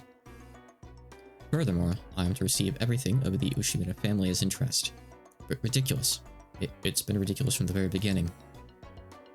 So it's basically one of those things, right? Doesn't it sound just like one of those contracts with the devil? The contract is expired, so they've come to collect the interest. Is she trying to grab some retirement money for old age or something? What a cheeky witch. Battler now isn't the time to joke around. Battler made a face as if to ask, if I can't make fun of this, then what can I make fun of? Some of the adults' faces were pale, while others looked dazed. After hearing this, you may feel as though Kinzo-sama has been savagely ruthless. However, Kinzo-sama did append a special clause to the contract so that you would have a chance to preserve your wealth and honor. If and only if that special clause is fulfilled, I will lose my rights to the gold and the interest for all eternity. A special clause? What is it? Special clause. Beatrice retains the right to collect the gold and accumulated interest upon the termination of the contract. However, if someone is able to discover the hidden gold of this contract, Beatrice must abandon these rights for all time. The question of the interest will proceed shortly, but if any one of you fulfills the terms of the special clause, I shall return everything, including the portion that has already been collected. Furthermore, as the first step in this collection of Kinzo-sama's debt, I have taken possession of the Ushimura family head's ring, which signifies the passage of the Ushimura family headship from one individual to another. I ask that you confirm this for yourselves by examining the imprint on the wax seal. Are they trying to claim that's the meaning behind this seal? The father would relinquish his ring is unthinkable. Russ stared at the steaming wax as if trying to burn a hole through it. Eva and Rudolph were doing the same over his shoulder. Come to think of it, when we were playing chess, I did have a strange feeling that something was missing from Kinzo-san's finger. Dr. Nanjo, don't say something so careless just because of a vague memory. We can't prove its authenticity here. Only by asking Father directly can we determine whether he really handed over his ring, and whether this letter tells the truth. That's right. It's just as Kiria-san says. Do you really think Kinzo-san will tell you? After all, that person's thoughts sometimes surpass the bounds of common sense. No matter what happens, it's still nonsense. In the first place, the illusion of gold itself is one of Father's tricks. I've already heard enough talk of that gold from the rest of you. But this is the witch speaking, right? About how the inheritance and all the assets will be handed over to the one who finds the gold, right? So maybe Beatrice-sama is Father's legal advisor, or in charge of its funds. We can't possibly trust some strange person who entrusts a suspicious paper to a child. Anaki, we need you to be frank with us. Is it possible Dad's assets are being managed by someone you don't know? No, that's impossible. As the family head's representative, I control all of Father's assets. It should be impossible for anyone to do as they please without... as they please with them... Oh, as in with the assets. With them without me knowing about it. So this must mean there are some assets you don't control, right, Krasny-san? How foolish. Such assets could not possibly exist. Oh, but there is such a thing. An asset of Father's that you don't control. There's no such way thing... Can I drink some water and slow down? There's no way such a thing could exist. No, it does. It's Father's... No, Beatrice's in gold. Let's keep it simple. In short, Dad had some trusted confidant that Anaki doesn't even know about. Furthermore, this person has always been in charge of watching and managing the gold. It could be some eccentric witch person who offered him a loan with rules like a devil's contract. Could it be that this confidant, called Beatrice, is trying to test which of Kinzo's children is most worthy to be financed by her gold? Kiria's question was one that all the siblings wanted answered. Upon reflection, they realized that Kinzo's strange epitaph had hung in the hall beneath the witch's portrait for quite some time. And while it had long been whispered that whoever solved the puzzle would receive everything, no one had ever clearly stated it. It was just something that everyone had hoped might be true. And right here, right now, the thing they'd hoped for had been clearly stated in Beatrice's letter. It clearly specified that everything of the Yoshimura family would be given to the one who found the gold. Kinzo-sama has already publicly displayed the location of the hidden gold within the epitaph under my portrait.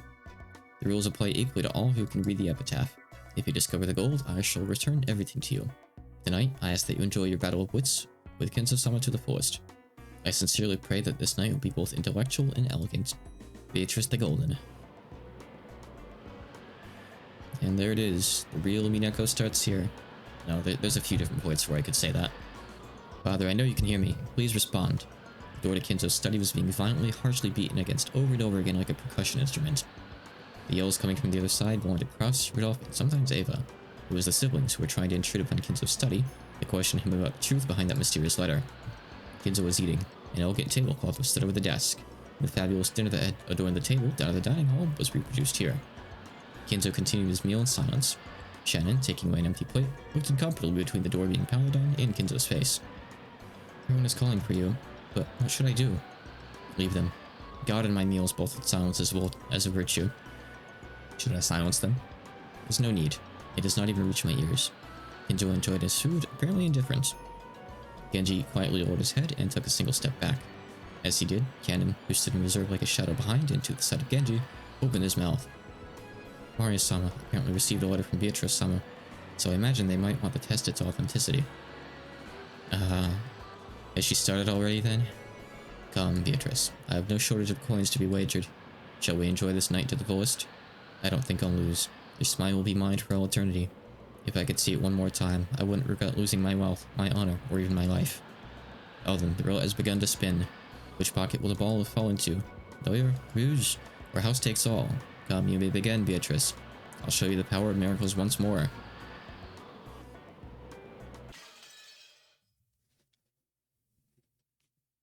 That seems like a good place to stop and transition over to Labyrinth of Tohoku. As soon as this loading screen's done and I save. Oh, right. You have to click there.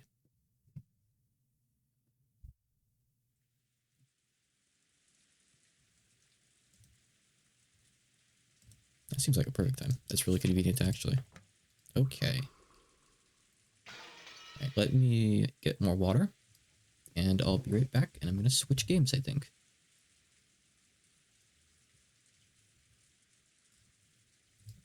Just checking games. I'll be right back.